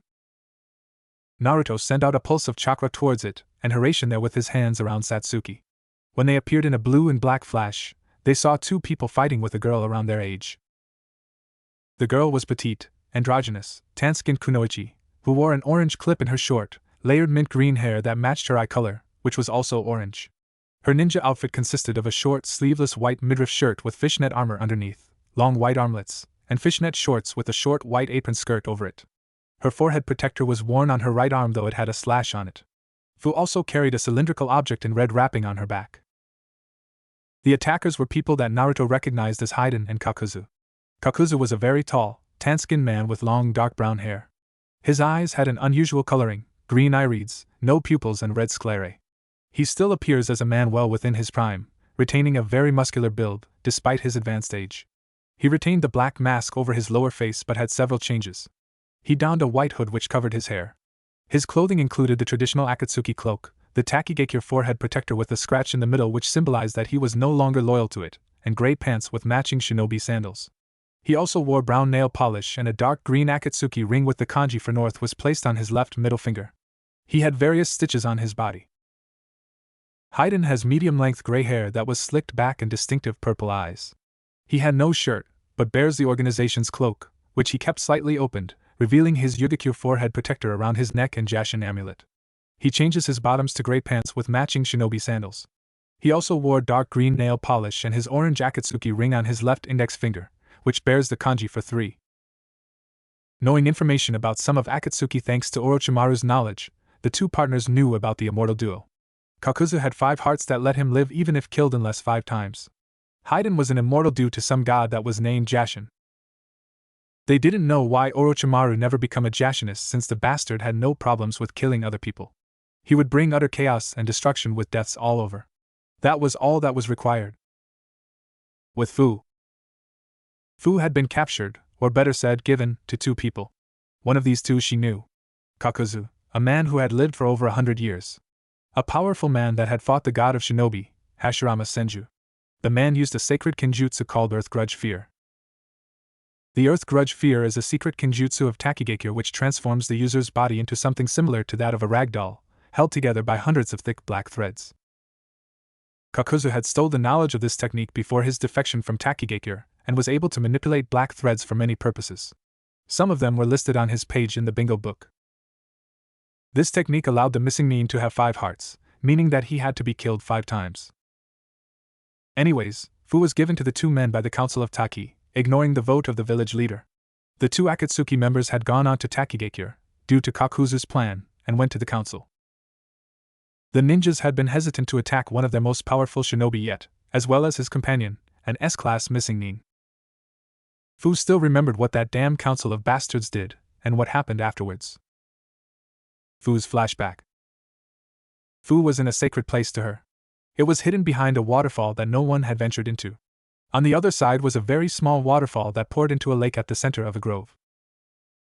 Unlike the falls that hid Taki's entrance, the clearing had several sparse groupings of flowers. Their fragrance, combined with the crisp, clean air produced by the water and the earthen scent of the forest, gave the area an appeal even the majestic falls outside of Taki's entrance lacked. As Fu was relaxing by the peaceful river, a conversation was happening within her. Mindscape. Fu was in a large forest. The forest was covered in large deciduous trees. As Fu kept walking throughout the area, she finally arrived to a clearing. The clearing had a small stream with fishes swimming. Sunlight shone through the thick trees, making the clearing appear as on spotlight. Next to a stream, there was a log that was used as a seat for a man. The man had long, spiky blue hair. Madara-style, orange eyes. He wore a long-sleeved light blue shirt and pants, with mesh armor shirt and fitted black suit underneath, along with calf-length sandals. Around his waist he wore a brown sash that held a brown armor-like breastplate with a pouch in the front, a brown backplate on the back that is connected to the front with mesh armor, and armored lapels falling to the sides. This was the human form of Chomei, the Nanbai, the rhinoceros beetle. The man looked at the 18-year-old teen and spoke, "Hello, young pupa, I guess that you want to leave this village now?" The man asked her. He had seen the life of the girl and felt sympathy for her. After all, most no Jinchuriki were treated like the bijou they contained, like weapons and monsters. Chomei had always hated civilians and low-tiered ninja like genin, those didn't know the difference between the water and the glass.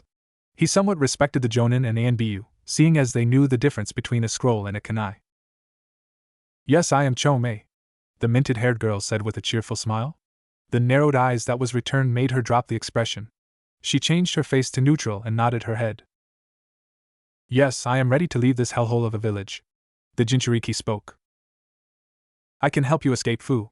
Just use my wings. I will channel chakra so that you can fly out. Just ask for a solo mission first," Chomei told her. Fu nodded her head and left the mindscape with a final bye. Real world. When Fu opened her bright orange eyes, she got up and left through the waterfall. After she left, a bug came at her with a message on it. She let the beetle on her fingers and took the message. It was a summoning for her to be at the council meeting. Her eyes narrowed at the paper, knowing that something bad was gonna happen. The council, besides Shibuki, hated her. They made sure to stay away from her as much as possible. Knowing that she had to go anyways, she shunshined to the Kage Tower at the center of the village. After getting through the ANBU, she entered the council room. There was a large oval table. On the top, there was the village head, Shibuki. Surrounding him on the left were 20 civilians. On the other side, there were 18 jonins. Each part counted for power. Shibuki has 1 point, the jonin 1, and the civilians 1. Looking at the back, she saw someone who caused her fear.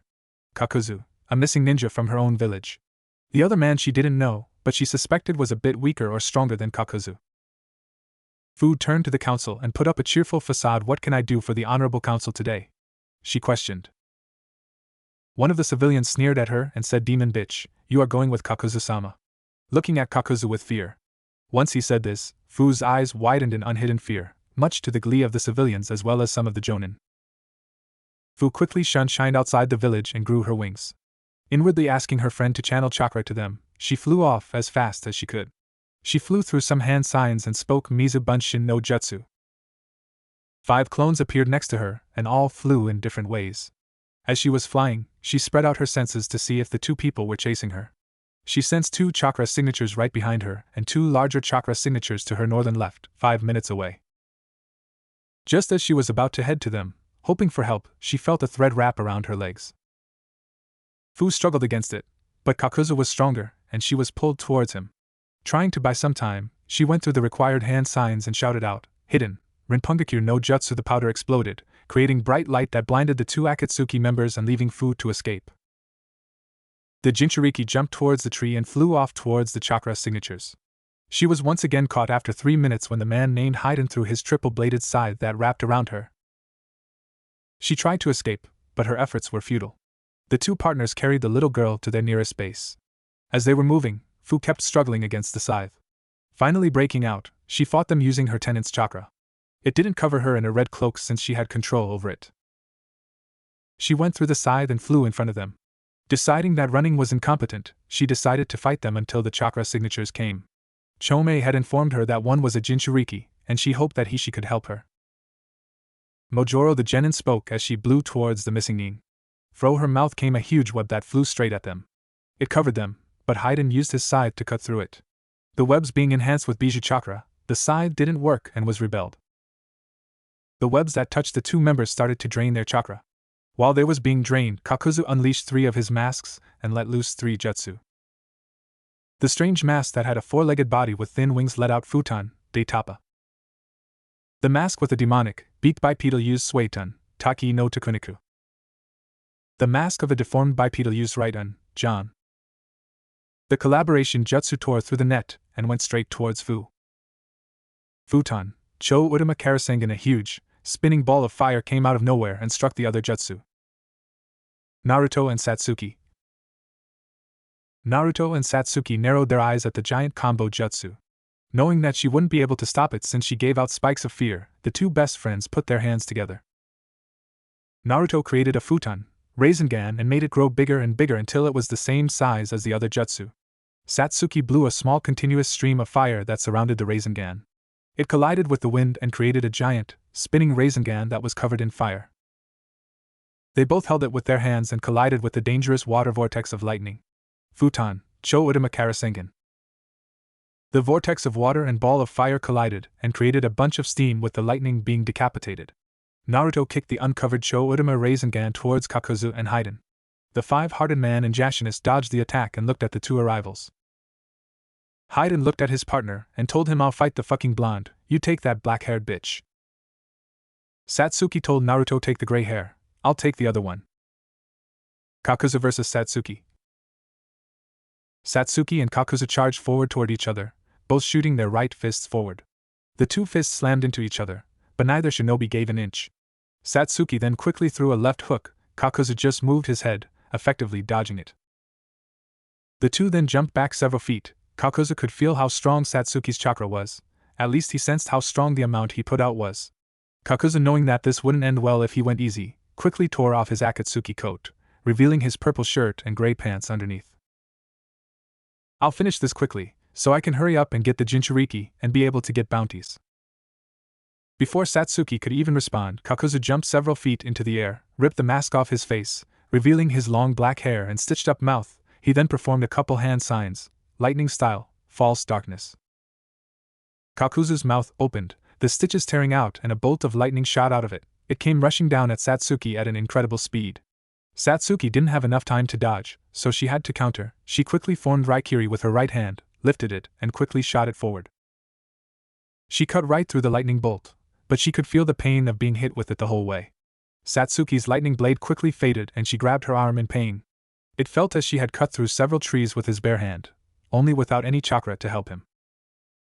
While Satsuki held her arm in pain, Kakuzu quickly formed a couple more hand signs, wind style, pressure damage. Kakuzu's stitched up mouth once again ripped open and he fired a ball of air from his mouth, but he wasn't done just yet. He quickly formed several more hand signs, fire style, searing migraine. Before his stitches could reattach themselves, he shot out a ball of fire from his mouth. His stitches then sewed up his mouth once again. The fireball flew down towards Satsuki at an incredible speed, until it slammed into the ball of air and fused together with it. The wind ball became twice as big, as did the fireball inside it, and it was heading straight at the pain-stricken Satsuki. Satsuki looked up at it. There wasn't too much of a success rate for dodging that, plus she didn't want this guy to set the whole forest on fire. So she quickly formed a Rasengan, raised his left arm and shot it forward, slamming the Rasengan into the double jutsu. Satsuki and Naruto had learned a few jutsu from each other. Rasengan and Chidori were one of them. The Rasengan and the two jutsu clashed for several seconds until the fire and wind jutsu dissolved into nothing. Satsuki took this as her chance. She quickly formed a second Rasengan in his right hand and jumped up at Kakuzu. Unfortunately for Kakuzu, he was caught off guard and Satsuki hit him with the double Rasengan extremely quickly. Double Rasengan.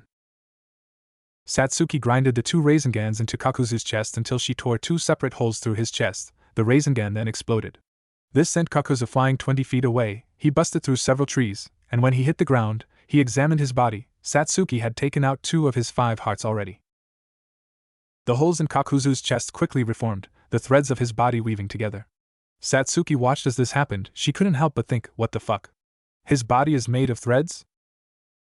Kakuzu got to his feet, looked at Satsuki and spoke, "You are heavily skilled, you destroyed 2 of my 5 hearts quite quickly. And now, as recompense, I'll be taking your heart for my own." Satsuki took a step back. Her thoughts were all on the enemy of his. This isn't good at all. I need to end this quickly, or I'll be biting the dust soon. Satsuki quickly dashed towards Kakuzu, her fire-covered fists at the ready. Satsuki got up close to Kakuzu too fast. He wasn't able to dodge. Satsuki hit him with a right hook, then a left jab, then she slammed her knee into Kakuzu's stomach. Kakuzu then hunched over. The Ravenet quickly brought down her right arm and shot it up, slamming her fist hard into Kakuzu's jaw, giving him a powerful uppercut. Kakuzu was knocked several feet into the air, but he quickly recomposed himself and landed on the ground. Satsuki then charged towards him once again. As Satsuki got closer, Kakuzu formed a few hand signs, Earth-style, Iron Skin.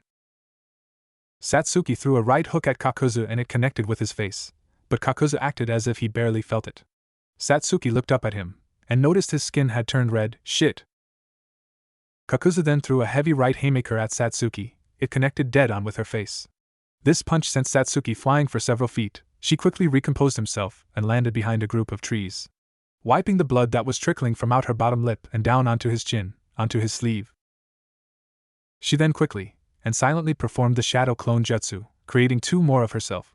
2 of the 3 Satsukis began silently making their way around, hoping to get behind Kakuzu, while the 3rd Satsuki came out from behind the trees and charged towards Kakuzu.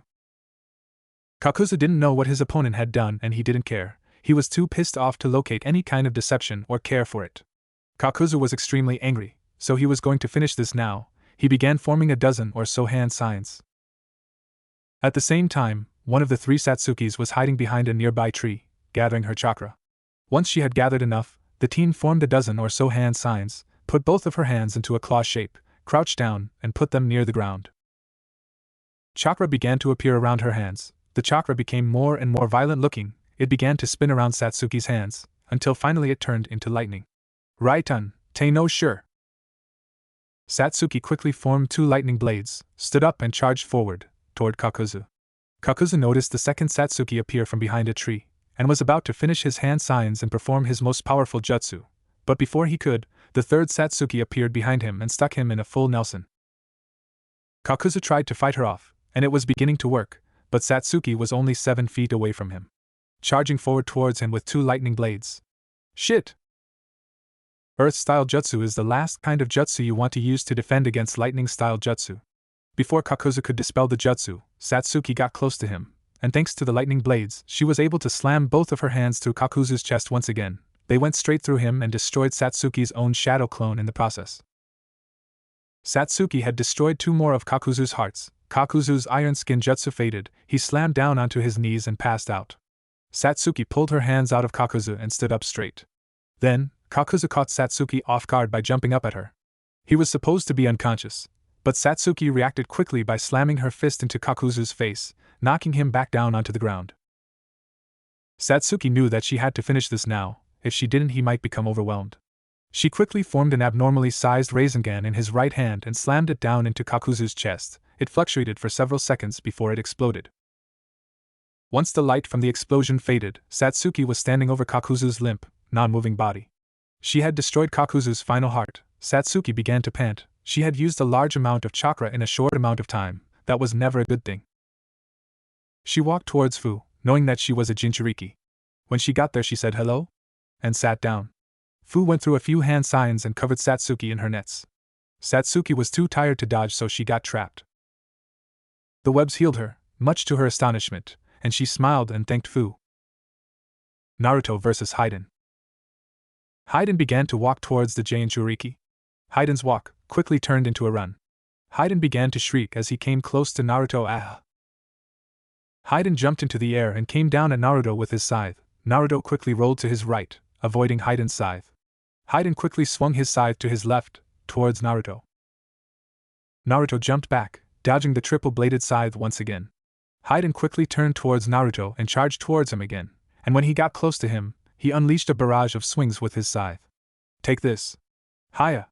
Ha! RGH! Naruto just dodged the slashes one by one. He would move to the left, move to the right, duck down, jump up, anything to avoid being caught by one of those blades. Haiden was getting frustrated at this. Just stand still and die. Haiden brought the scythe over his head and slammed it down extremely fast. Naruto had rolled to the side hoping to avoid being cut with it, and fortunately it only cut through his pant leg. It hadn't hit his skin. Naruto, wanting to end the battle before he actually got nipped by the scythe, quickly threw a right haymaker at Haiden. Haiden was unable to dodge it and was hit with it full force. This sent him flying several feet away, but he quickly regained his composure and landed on his feet. Naruto wasn't done, and neither was Haiden. Haiden charged forward towards Naruto once again, while Naruto put his hands together and performed the Shadow Clone Jutsu. Naruto created 6 more of himself, so there was 7 Narutos in all. As Haiden drew closer, the Narutos began charging at him as well. When Haiden got in the range he needed to use his scythe, he quickly spun around, slamming his scythe into 3 shadow clones, causing them to disappear in a puff of smoke.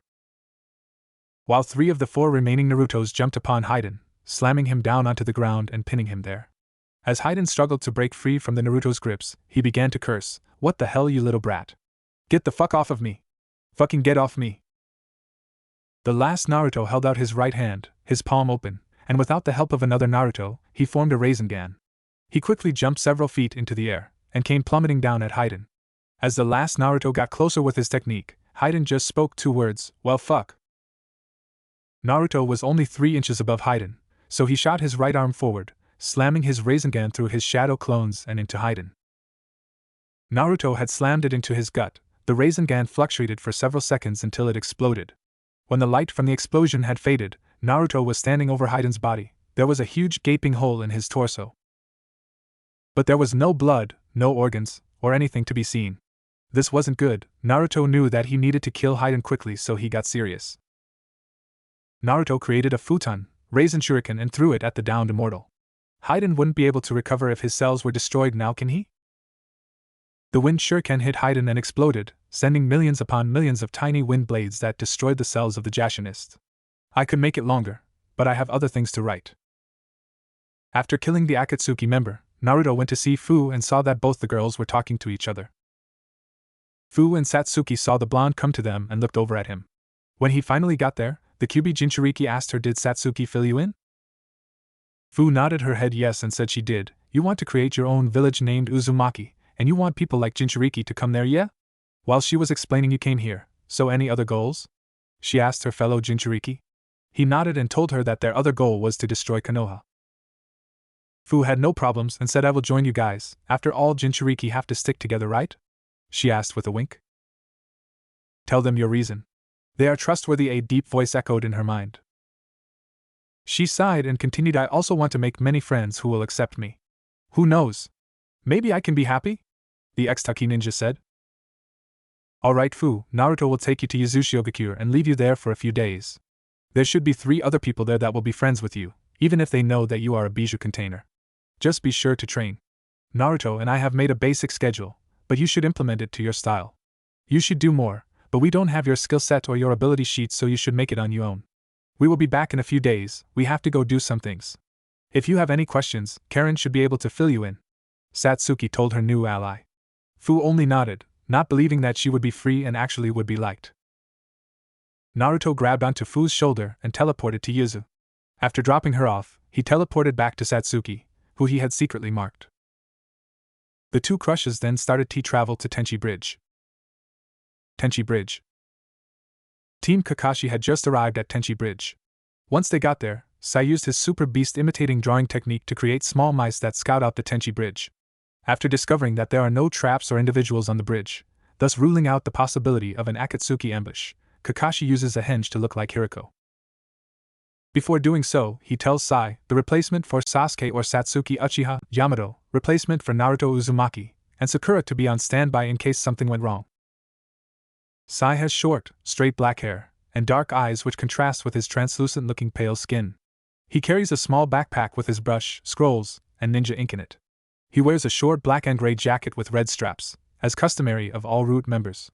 He also carries a tipless tanto on his back. The rest of his outfit consisted of a high-collared midriff shirt, black pants, shinobi sandals and gloves with his index and thumb fingers exposed, most likely to facilitate the use of his drawing-based techniques. His jacket has a long right and short left sleeves. Yamato has short brown hair and black, almond-shaped eyes. He has a changed variation of the standard attire of a Konoha nin, with a flak jacket. The differences between his attire and that of the standard one is that his does not have the Yuzushiogakure crest on the shoulders of the sleeves, and the neck of his navy blue shirt is form-fitting and goes up to his chin. He also still retains 2 hip pouches strapped to his lower back instead of just one. In addition to that, he has a Hapuri-style forehead protector that frames his face, similar to that of Tobirama Senju. When Naruto and Satsuki arrived at the bridge in Kusa, Naruto transformed into Kabuto and put on a blue cloak and went towards the bridge. Sasori also came onto the bridge and stood in front of a covered Kabuto. "It's been a long time, Sasori-sama," Naruto said to keep in disguise. He already knew that it was Kakashi. The disguised genin slowly lifted up the hood and much to Kakashi's surprise he saw Kabuto. "He's Kabuto," the disguised man thought as he flashed back to when he had seen him jumping out the window. "It's been 2 years, hasn't it?" he questioned, not knowing when they had last met. In the bushes, Sakura's eyes widened in shock as she saw Kabuto, someone who had helped them. It also made her excited since if it was Kabuto, he should know where her precious Sasuke-kun and Naruto Baka are. "Were you followed?" asked Kakashi in his deep voice. Kabuto faked looking around and looked at Satsuki, signaling her stealthily that she should prepare. He looked back to Sasori and said, "We're okay." "How are you doing?" the jonin asked. "I still have the strange sensation from when I remembered who I was after Yujutsu broke." He shook his head in an act and continued, "I feel heavy-headed." "I've got a couple questions for you," stated Kakashi. "I don't have much time, so please keep it short. I risked my life trying to get away from Orochimaru without him finding out," he replied back. Sasori looked up and said, "I want information about his hideouts and Sasuke and Naruto." Naruto looked at him and, with info from Orochimaru, said, "We have multiple hideouts. We move each week to not get discovered. We have hideouts all over the elemental nations." The Konoha nin asked, "Where is it now?" "The current one is on a small island in a lake up north," Kabuto replied. By the way, he paused and looked back and saw nothing. This was the signal to come forward slowly. He continued, "About what you asked me to do, there was nothing else to saw," as he saw a bit of surprise. "Oh, I still had a few things to ask him, but I can't let this go on much longer or I'll be discovered. There isn't much of a choice, I have to capture him now." He pulled out a kunai knife. The hidden Konoha nin saw this and sighed that that's. Naruto knew that Satsuki was about to get there and jumped out of his hood and landed right next to Sasori. In his spot was a disguised Satsuki as Orochimaru. "If you hadn't pulled out a kunai knife, I wouldn't have noticed," Naruto spoke. Kabuto looked at him and, with info from Orochimaru, said, "We have multiple hideouts. We move each week to not get discovered. We have hideouts all over the elemental nations." The Konoha nin asked, "Where is it now?" "The current one is on a small island in a lake up north," Kabuto replied. By the way, he paused and looked back and saw nothing. This was the signal to come forward slowly. He continued, "About what you asked me to do, there was nothing else to saw," as he saw a bit of surprise. "Oh, I still had a few things to ask him, but I can't let this go on much longer or I'll be discovered. There isn't much of a choice, I have to capture him now." He pulled out a kunai knife. The hidden Konoha nin saw this and sighed that that's. Naruto knew that Satsuki was about to get there and jumped out of his hood and landed right next to Sasori. In his spot was a disguised Satsuki as Orochimaru. If you hadn't pulled out a kunai knife, I wouldn't have noticed. Kabuto spoke. Orochimaru created a few shadow clones with a bunch of smoke. After doing that, Naruto used his created technique Henkin-Suchu, transformation switch, a technique that transformed and switched you with someone. In this case, Satsuki covered the bridge in smoke. After that, they switched places and transformed into who they wanted to at the same time. This could also make your enemy transform, even if they didn't want to. Thanks to that amazing coincidence, he didn't know what I was about to do. He hasn't seen through my disguise yet, but now that Orochimaru is here, what should I do? Kabuto and I can't take him alone. The copycat ninja thought. You followed Kabuto? Kakashi asked. Of course, you don't think that I would let my right hand leave without knowing? Orochimaru asked. Should I retreat, or call out the others? It's one or the other, the Sharingan-wielding Jonin thought. Kabuto suddenly covered his hands in chakra, held it up, and sliced at Kakashi. Kakashi jumped back quickly, his transformation released. How did he know it was a disguise? Narrowing his eyes, he didn't, that was something else. What the hell is going on? He questioned. Orochimaru pulled his hands back and threw it forward. Sinai to Joshua. Multiple snakes came from his sleeves and wrapped around Kakashi, who substituted with a log. He landed on the ground and grinded his teeth. What's going on here? Kabuto, you were supposed to be an Akatsuki spy. You were supposed to be trapped in Sasori's technique, he said. Orochimaru dispelled that technique a long time ago. Kabuto replied with a smirk.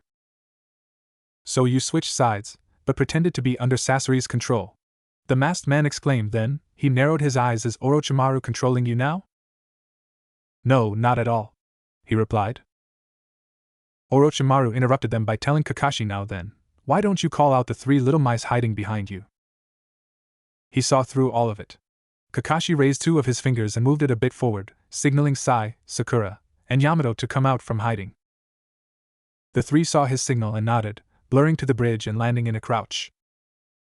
Both Naruto and Satsuki looked at the two new members. So these are our replacements. Pathetic, both thought. On the outside, they were looking at Kakashi Hatake and Sakura Haruno amusedly. Have you gotten stronger, Sakura? As strong as Sasuke-kun and Naruto-kun? He asked in Orochimaru's creepy as hell voice.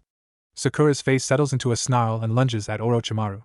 She couldn't believe that this bastard was talking like he owned her precious Sasuke-kun and Naruto. Kakashi saw her intention and held her back, knowing that the short-tempered girl would destroy the bridge. Kakashi tried to assess the situation.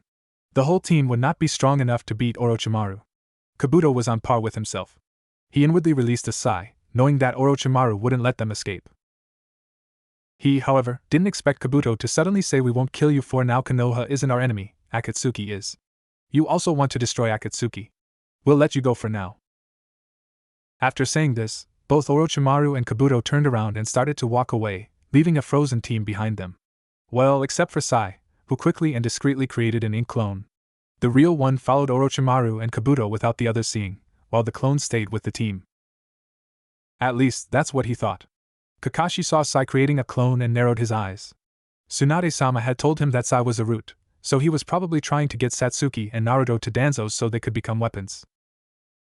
Kakashi knew that Sasuke was, in reality, Satsuki. He and Naruto had found out during the wave mission. Sakura had been unconscious, so she didn't know. When Satsuki had woken, she told them not to tell anyone. Kakashi wasn't able to deny the girl who didn't want to be, as she said, a baby breeding factory. Naruto also agreed. Kakashi created a Kage Bunshin under the bridge, following Sai.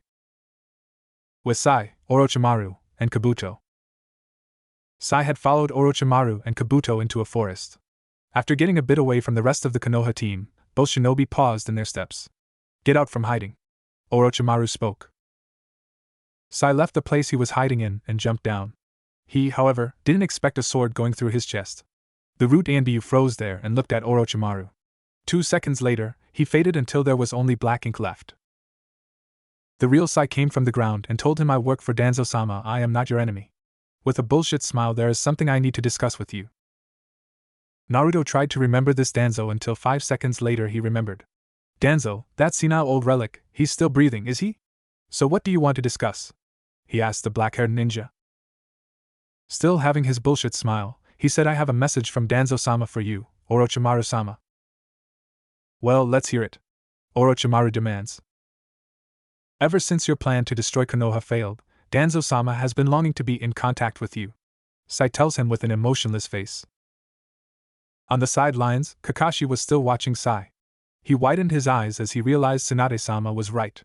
He created a shadow clone with barely any chakra and dispelled it, sending knowledge back to Kakashi.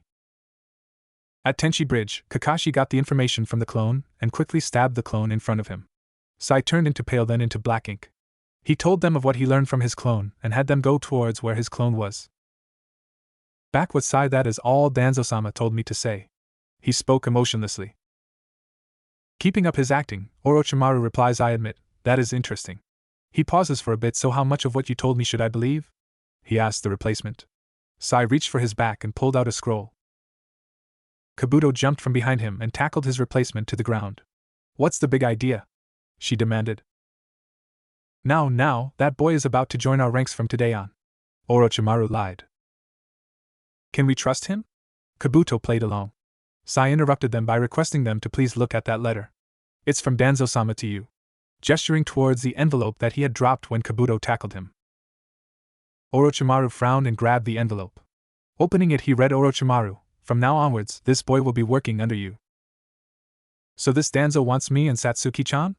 If Orochimaru's memories are correct, Danzo wants a weapon or to kill us. Let's take him. I need to deliver a message to Kakashi so we can infiltrate Konoha with no problem later. Orochimaru figured out instantly. Kabuto, let him go. We're bringing him with us. Orochimaru stated. Kabuto looked at him confused, but complied nonetheless. Are you ready to go, Sai, or whatever you're called? He asked with a smirk on his face. The teen nodded and moved away, clone Kakashi following them, using the seal he planted on him at the hot springs. The clone created a minor Kage Bunshin and dispelled it, sending info back to the real one, who informed the others. The rest of Team 7 quickly catch up to Kakashi's clone, which disrupts, and continue following Orochimaru.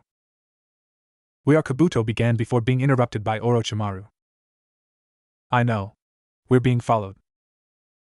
Are we simply being followed? Or is this a trap? He questioned out loud. What should we do? Kabuto questioned to Orochimaru, one of his hands shifting towards his holster, alarming Sai, who got on guard. One way or the other, we're gonna need a corpse, Orochimaru said. Hibi Bunshin no Jutsu. He spoke quietly as he created a fake corpse of Sai. They continued traveling forth towards the base, knowing that Kakashi would deduce that it was a fake, but they needed to make sure Sai wasn't suspicious. At Orochimaru's previous hideout, Orochimaru, Sai, and Kabuto finally arrive at the hideout. When they reached the bottom, Kabuto quickly attacked Sai and knocked him out. He then took him to a room and tied him up, leaving a bingo book there. After doing that, he left her room and released the transformation, revealing the beautiful Ravenet.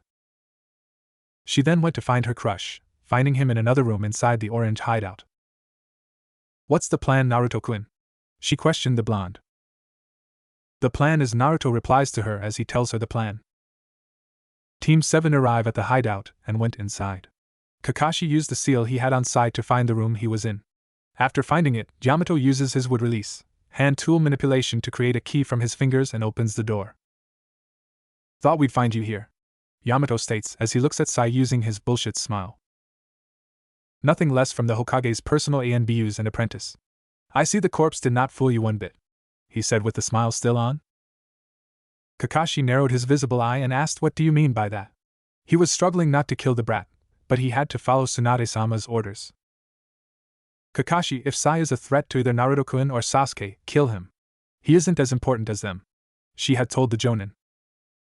When he did not answer, Sakura, in an act of brashness, grabbed him and lifted him up. Why the hell did you turn on us, traitor? She growled at the bastard who was keeping her away from Sasuke-kun. Still having that smile on his face, you know, the bullshit smile, he replied, you really shouldn't be so noisy, or things will become even more difficult. Sakura let him go, but still questioned him. Danzo's orders, right? He is planning something involving Orochimaru, isn't he? And you were chosen to be their liaison. What are they up to? She asked the last bit with a snarl. Yamato interrupted her with a speculation of his own. He wants to team up with Orochimaru to try a new Crush the Leaf plan, doesn't he? No, he wants to bring Naruto-san and Sasuke-san back to the village for its benefit. He lied with practiced ease. Unfortunately for him, Kakashi saw through his lie and told him so, knowing that Danzo would do something much colder and harsher than that. Now that you've discovered me here, my mission is a failure. I can't finish you all by myself. Since you've figured out this much, there's no point in trying to hide the truth.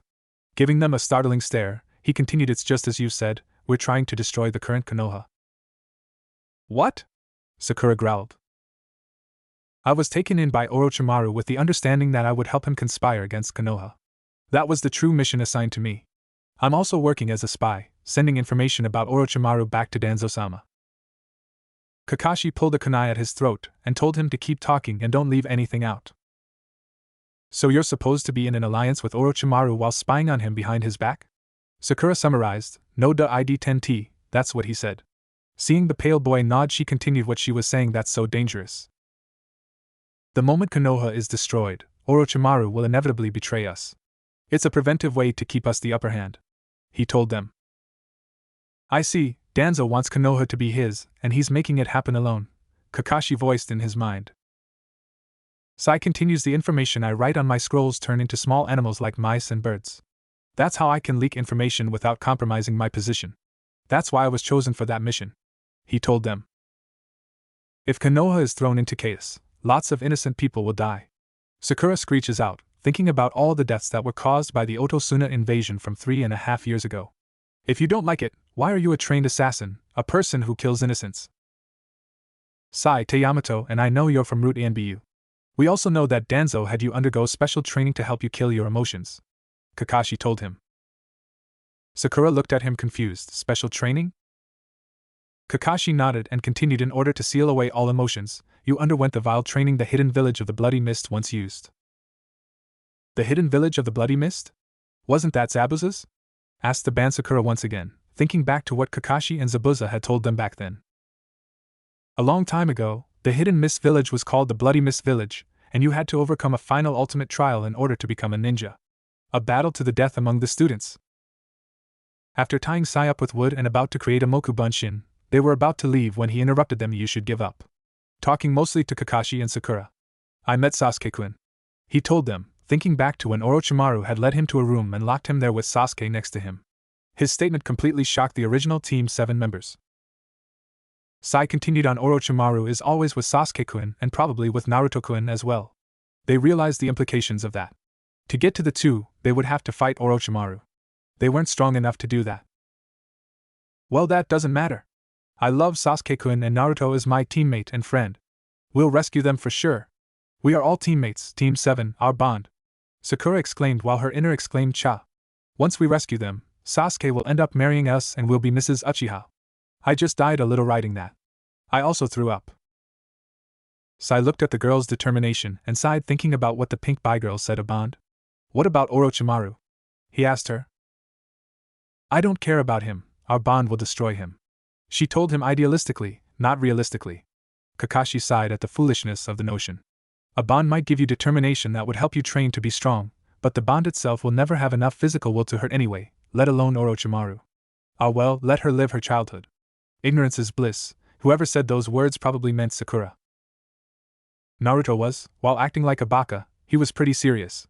Satsuki was the same. Seeing you entire family massacred by your brother 259,200 times would do that to you. Satsuki accepted the truth, but had to deal with the emotions for 2 years before leaving it. Sakura was the only naive one on this team. Just as Yamato was about to create a Moku Bunshin when a bunch of kunai sailed to them from the door. They looked up and saw Kabuto as the culprit. The three dodged the kunai by jumping to the side. Kabuto jumped in front of Sai as though he was protecting him. Kakashi looks at the man and narrows his eye. He quickly created 2 Kage Bunshin on top of the Otonin. Kabuto sensed the clones and dodged to the side, thrusting kunai through each of their throat. He needed to stay for 20 more seconds to let Naruto complete the plan and then be captured. You're rather persistent, Sakura tells him. Like you aren't the same when chasing my male counterpart, bitch, Satsuki thought. Sai, I seen you've been taken prisoner, Kabuto told Sai in amusement. 10 seconds. Mokutan, binding trees. Multiple wooden things came from the floor of the room and tried to bind Kabuto. He dodged that, only to have to dodge Sakura's punch. He quickly unbid Sai, knowing he was going to betray them. When Kakashi was about to attack, He was surprised when Sai quickly disabled Kabuto and put him on the wall. After tying him up using wood ropes, they demanded from him the location of Orochimaru, Sasuke, and Naruto. Kabuto obliged and told them the riddle that was supposed to be told to them by now. He's probably finished with his training and has gone back to his room in the inner area. They were surprised by how fast he obliged a WL as the info. They turned to Sai when he started to speak. It's true that Sasuke left to train with Orochimaru. I don't think he is lying. However, inner area doesn't tell us much. Kabuto looked up and lied to their faces. Even I don't know where the room is. This place has space and rooms carved out everywhere. There are multiple inner chambers. Then we'll just search all of them, Shinaro, Sakura screeched. They all just nodded, knowing that that was all Kabuto was telling. They all left the room to search for their teammate. When they closed the room, Kabuto disrupted and spoke, indicating it was a Kage Bunshin, sending information back to Satsuki. All 4 members of Team 7 were running down the hallways of the chamber. Making sure that no one was around, they continued until coming to a split path. Kakashi was not a sensor by any means. This didn't mean that he could not sense chakra. Orochimaru's chakra was on the right side, so he commanded his subordinates to follow him as he went to the direction. Sasuke-kun, I will find you. I love you, thought the pink bit, teen delusionally. Naruto-kun, Satsuki-chan, I will get you back. You are all the family I have left. A certain copy-nin promised. They came across a door while they were running and quickly opened it, only to see a green bed. Knowing this wasn't it, they continued to run forward. They kept coming across multiple doors, but they weren't in any. Sasuke-kun, where are you? Sakura thought as she opened another door. They ran through multiple forks, but Kakashi guided them until they heard a big explosion. BOM. Orochimaru is in a room with Naruto and Satsuki. The Orochimaru is a clone, of course. As the Konoha team got closer, they activated the next part of their plan. Attract the Konoha team's attention. Naruto nodded at Satsuki and they both created a clone. Both jumped into the air and exploded, disintegrating the roof. They got on the top part and waited. Boom. Once they had heard the sound, they had all headed off towards it. Yamato, however, held the other 2 back. Why did you hold us back, Tenzo? Kakashi questioned him, using a name from the past. Sakura was confused on the Tenzo, but let it pass. Don't call me that. Now, the reason for Sai being here, I finally figured it out. He told them seriously. The other 2 were surprised at this and he continued. Yamato pulled out a bingo book and said I found this in Sai's backpack earlier. I didn't get a chance to study it until earlier. He came here to assassinate Sasuke and Naruto. He told them. Sakura widened her eyes, but Kakashi seemed calm. I see, I had thought that was the case. Kakashi muttered aloud. Tsunade's apprentice had enough of this and started to run off the same direction as Sai. She reached a hole with light outside and went through. She rushed right for Sai until she heard a whisper. Sakura. That voice. She thought as she looked towards the place where the sound came from with wide eyes. In the place was her blonde friend. More important was what, or who, was next to him. Sasuke stood right next to him. Her grip on Sai's collar faltered and her hand slowly went down. She turned her whole body to face them. Yamato and Kakashi wondered what was surprising her and ran towards her. They got there and saw Naruto and Sasuke as well. Sasuke-kun? She whispers upon seeing him with tears in her eyes. Naruto too? She says as her eyes drift from her crush to the handsome blonde next to him. Upon seeing Kakashi, Naruto and Sasuke give him a small smile and say hello Kakashi-sensei. Using their insult on Kakashi's name. Their eyes drift to the other 3 there and Sasuke says, so you're here too? He questions. Kakashi steps forward, but suddenly stops as there is a hand on his neck. A sword is at his neck. Naruto leans forward and says, I have a message for you, Kakashi. I don't trust Sakura to not spill and I don't know who the other 2 are. I'll give you the message as we spar. We can't have Orochimaru know. Kakashi knows that his student would never hurt him, since they were like brothers, so he nodded and they started the spar. As Satsuki watched the 2 fight, she could still remember Naruto's plan in her head. Satsuki's flashback. The plan is very simple. When the others arrive, they will find Sai. They will interrogate him, and he will try to lie. They will see through it, and will have to say the truth. After telling them, they will tie him using Mokotan. They will be leaving the room, but you have to intervene. They will attack you, but you need to buy me 20 seconds since they are already here. After you attack them, free Sai. He will turn traitor and help them capture you. They will interrogate you about our location, so be truthful, but cryptic. After that, you should come back without their notice. We will blow a room once they are near. After they arrive to where we are, I will deliver a message to Kakashi. I will fight him, though not at full power. The others will fight, so you should also fight. Make sure to make them use all they can. We need to know how powerful they are. I will give Kakashi the message and spar. A clone of mine will appear as Orochimaru, and we will leave. Naruto told her. Satsuki was amazed by how thought out the plan was. He knew everything that would happen and it went with his plans exactly. Satsuki nodded and they got started on their roll. Okay, Naruto-kun, but I want Sakura to myself. Satsuki had called him Naruto-kun ever since she discovered her feelings. She told him with an evil smile that Naruto didn't see. She wanted to hurt that bitch who hit her Naruto back in Konoha. Satsuki's flashback end. Kakashi jumped back and got into a fighting stance. Naruto did the same as his sensei and ran at the other with a hand put in front. They clashed in midair. The others were surprised that they started to fight, so they went to help him, but an invisible air blade appeared in front of them and cut through the floor. As the dust settled down, they saw Sasuke to be the one who did it. Don't interfere, he said in a commanding voice. Sai and Yamato didn't want to listen, so they both charged at him. The Uchiha dodged them and kicked them to the side. He then appeared in front of Sakura and punched her the gut. After the punch, she was hit in the face. Sakura flew through the air until she hit the walls that got spider cracks. Is that the best you can do? Someone so weak has no business even dreaming of standing beside me, Sasuke told Sakura. Sakura groaned at the pain and looked up at what her crush said. This can't be Sasuke-kun, right? Orochimaru must be controlling him somehow. I will free him, Sakura thought to herself. Satsuki versus Yamato, Sai, and Sakura. From now on, Satsuki will be killed that unless she is being said in a sentence. Sakura is tortured, not really. Sakura charged at Satsuki with Yamato, and Sai coming at her from the left and right. Knowing not to show too much that she learned, she decided to use Kenjutsu, Taijutsu, and Ninjutsu only. Satsuki smirked and grabbed Yamato's longer arm and spun him at Sai. Sakura was just about to hit, but Satsuki ducked under the punch that set her flying, using Shadow of the Dancing Leaf to get behind her. Grabbing onto her shirt, the Uchiha era spun to kick Sakura's stomach. Sakura blocked it, but was unprepared for the backhand to her flat chest. Using the memento to get higher than the Konoha shinobi, Satsuki spun and did a heel drop on Sakura's stomach, releasing some chakra to damage her more. As Sakura was dropped to the floor, Yamato once again flew towards Satsuki. Going through the hand seals, he threw his hand out. Out of them came wood that went for Satsuki. The Ravenet dodged through the trees and unsheathed her sword just in time to block the tanto slashed at her by Sai. Blurring behind Sai, Satsuki kicks his back. She waits for them to recover while taunting them. This is the best 2 ENBUs and the Hokage's apprentice can do. Pathetic. She smirked at the cry of rage from Sakura and backflipped away from her position, only to see the ground cracking. So, the bitch isn't as useless as before. Thinking back to all the missions, the Kunoichi jumped back as Sakura started to punch at her again and again, knowing not to be hit by that. A Tomo lion jumped at her from behind and tried to bite her, but bit into Sakura, who Satsuki had substituted with. Sakura was let go and held her bleeding shoulder. I have to get serious.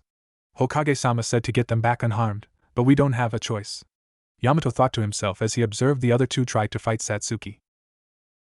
Yamato shunned shine behind Satsuki and punched her, sending her through the air. Satsuki looked down, only to see the wood user coming at her. Cursing herself for upping the resistance seal yesterday, she created a Kage Bunshin that threw her downwards. Gathering lightning in her hand, the Uchiha heiress thrust it down, sending multiple senbons made of lightning. After Sakura had healed the bite, she had created a Bunshin, thinking that it would fool Satsuki. Satsuki saw through it and decided to humiliate the bitch. Punching the Bunshin, it popped out and a fist came to the back of her head. It hit head-on and went through the head, sending crimson liquid everywhere. Sakura looked at it, the blood in fear. Screaming to the sky, she fainted upon seeing her hand covered in her crush's blood. Yamato and Sai looked at Sakura in concern and looked at Satsuki, who was standing behind Sakura, who shrugged. All she did was cast the Magen, Narakumi no Jutsu. Staring at her eyes was a mistake that they had made. The two suddenly fainted 2 seconds later. Satsuki smirked and shook her head at their weakness to genjutsu. They didn't even know it was one. Slowly, her eyes traveled to the downed Sakura and an evil grin appeared on her face. The Uchiha heiress dispelled the genjutsu, letting Sakura wake. The pink-haired shinobi looked at Satsuki and kicked her away. Satsuki suddenly smirks at the kunoichi and the Sharingan swirls, hypnotizing her. Sakura looked around and saw Sasuke-kun and Naruto coming right at her. Suddenly, Sasuke is covered in a poof of smoke, revealing a beautiful woman. Sasuke-kun, why are you using that perverted jutsu Naruto made? She screeched. Satsuki and Naruto look at her annoyed and ignores her. She turns back to Naruto and wraps her hands around his neck. Both start to lean towards each other, and their lips met. Sakura watched in horror as she saw Naruto kissing her crush. And oh! She screams to the world, fainting. When their lips met, they both felt as though they were in heaven. They continued to hold each other tighter as their tongues started to battle against one another for dominance. Sakura looked around and saw Sasuke-kun and Naruto coming right at her. Suddenly, Sasuke is covered in a poof of smoke, revealing a beautiful woman.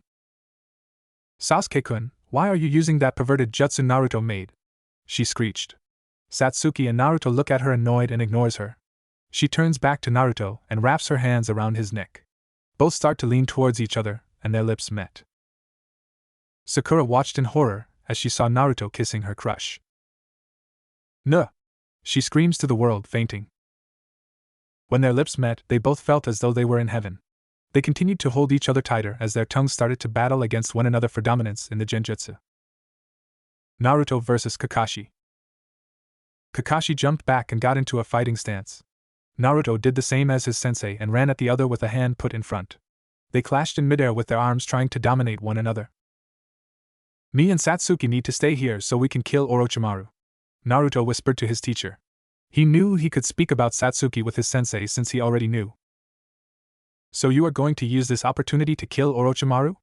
Kakashi asked him. He jumped back from his student and opened his Sharingan eye. Yes, this is the best opportunity, and we can also get information about Akatsuki, Naruto told him. Alright, is that all you need to tell me? The silver-haired man asked. Yeah, but don't tell anyone, it might be leaked to Orochimaru, okay? He asked his teacher, who nodded. That sounded reasonable and right. Since they were done talking, they started a spar to not alert Orochimaru. Naruto ran forward to punch Kakashi in the face, but the man ducked right under it and kicked Naruto upward. The silver-haired ninja went through a few hand signs and yelled out Katon, Gokaku no Jutsu. Naruto created a Kage Bunshin that threw him higher than the flames could reach. The clone dispersed while the original created a Rasengan. He created another clone that threw him towards Kakashi. Kakashi backflipped out of there, but he didn't expect a weak Rasengan to the back. He looked behind him to see a grinning Naruto. He looked up and saw the Naruto disperse. Lesson 1 Taijutsu, Kakashi told Naruto. No book this time? He asked his teacher. Kakashi shook his head and ran towards Naruto. Naruto grabbed a kunai and threw it at Kakashi. Kakashi jumped over the kunai, but it exploded below him, damaging him. Naruto jumped towards Kakashi, who also came towards him. Naruto tried to sidekick him, but Kakashi blocked it. Twisting himself so that he could punch Kakashi in the stomach, Naruto launched his chakra-coated fist in there. The Konoha shinobi let go of his student and staggered backwards. Now, Naruto-kun, Satsuki-chan, it's time to go, a creepy voice said from above. All three looked above them to see Orochimaru. Satsuki shined there, but Naruto exploded, leaving Orochimaru and Satsuki free to escape. After the smoke calmed down, Kakashi tried to sense his students, but wasn't able to. He sighed and looked over towards the others. Seeing that they were still in that genjutsu, he released Sai and Yamato, but had a clone take Sakura back, remembering that Naruto told him that Satsuki would terrify her. Naruto and Satsuki. After having left the base, Naruto and Satsuki had Hiraishin back to Yuzu. When they had arrived back here, they had intentions to get Fu so she could help them locate one more Jinchuriki. Finally arriving at Fu's location, they saw that she was talking to Karen. Fu looked up to see the two looking at them, and instantly started to apologize. Hey Naruto-san, Satsuki-san, sorry that we aren't training like you asked, but we were a bit tired you see. She ranted fast. Naruto sighed, instantly figuring it out that she got it from the villagers' treatment. Look Fu, she flinched, thinking they were gonna hurt her or yell at her. It's okay to rest, you don't have to train every minute of every day. Now where are Suigetsu and Yugo? He told her, but questioned at the end. Karen came up to them and using her sensory abilities, told them, Suigetsu is out in the sea, swimming and Yugo is next to him, on land. The three walked towards where the other males were, but Fu stayed back. They noticed her and motioned for her to come. After arriving at the area, they saw that Suigetsu was swimming while Yugo was in a meditating position, many animals like seagulls and dolphins around or near him. The animals ran off after sensing other people coming while the two teens noticed their teammates coming there. "Hey guys, what's up?" Suigetsu asked casually, getting out of the water and shifting back to human form. "Hello Naruto, Satsuki." Yugo greeted them with a smile. Satsuki stepped up and, with a smirk, told them, "We're going to start your training now." They all nodded and the 4 new members of Yuzushiogakure followed the clan heir and heiress. After walking to the other side of Yuzushiogakure, they arrived at a grassy training ground of Yuzu. Many people didn't know how Fuinjutsu worked, but the Uzumakis were very creative and tried to do many things with them.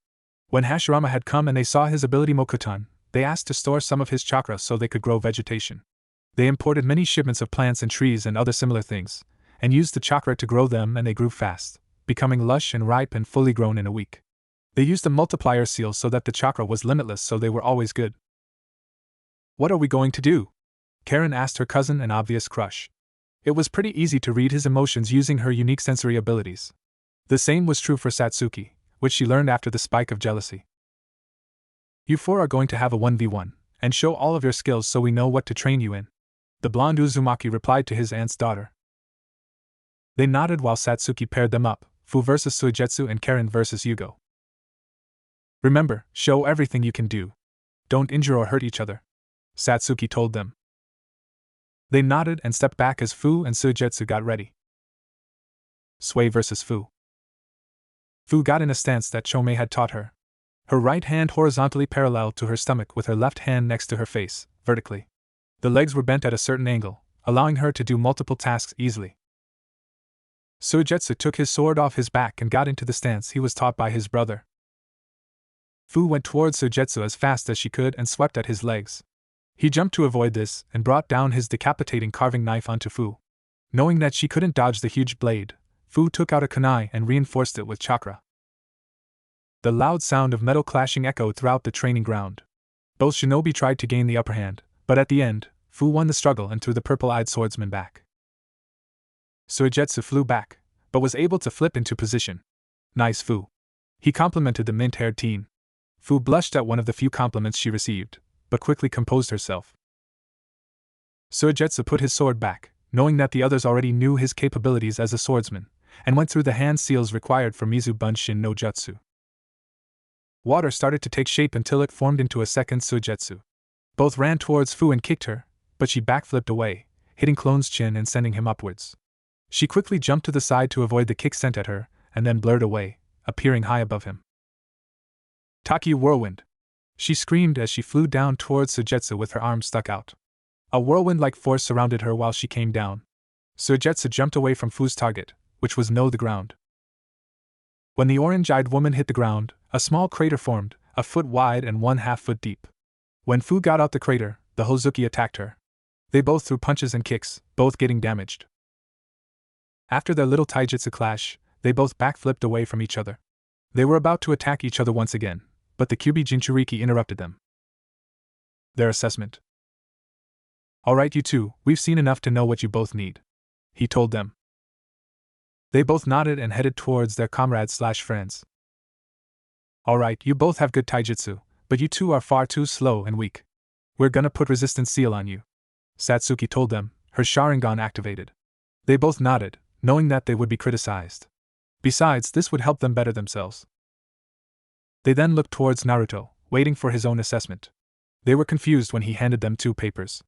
They took them and looked at him confused. Naruto, seeing their looks, explained, "Those are chakra papers. Channel chakra into them so we can find your affinity. You two don't have a high jutsu repertoire, so you are going to get jutsu." The two nodded and channeled chakra into their hands, the results shocking the two. Suigetsu's paper split into 2 separate papers, then got wet. Suigetsu was shocked since he never knew that he had an affinity for wind. "Well, Suigetsu, seems you have the same affinities as me. I'll teach you some wind techniques." Fu's paper also split up, but instead of wetting, they burned up. "Fu, you have fire and wind, a good combination just like Suigetsu's. Both of you can combine jutsus to make them stronger." Fu looked up with a grin on her face, knowing how rare it was to have 2 elements. "Next is Genjutsu. Fu, I know you can't do it since you're a Jinchuriki, but what about Usujetsu? Satsuki asked them, revealing that Fu was a Jinchuriki. The others didn't care about that, not having anything against the Bijou at all. Nah, I need to learn other things that are more useful for me, he said, not undermining Genjutsu, but thinking it was less important than ninjutsu. Alright. Now, Karen, you go, you two will spar with Suki and I, Naruto told them, seeing as them fighting each other wouldn't work. Satsuki had seen the same and agreed with a nod, which was replicated by the redheads. Yugo went with Naruto so he could use full power while Karen went with Satsuki. Satsuki vs. Karen. Satsuki got into her clan's taijutsu stance, the interceptor fist. Karen got into the Uzuken, a style taught to her by her mother. Satsuki smirked and used her hand to gesture come on to Karen. The redhead charged at the teen, punching her at the gut. Satsuki nearly got hit since she had gotten to level 40 on her resistance. She got to 13 on first year, 25 on second, 38 on third, and she increased it bit by bit during the series until 40 now. Same with Naruto. If you're wondering how hard it is to move like this, think of having 4,000 pounds on you and trying to move. One level equals 100 pounds. Now know that they could only handle 1,300 after 1 year. Don't care if it seems too much, they should be able to resist that much weight. She activated her Sharingan with intentions to use the advantage of having one of the best Kekkaigenkais ever.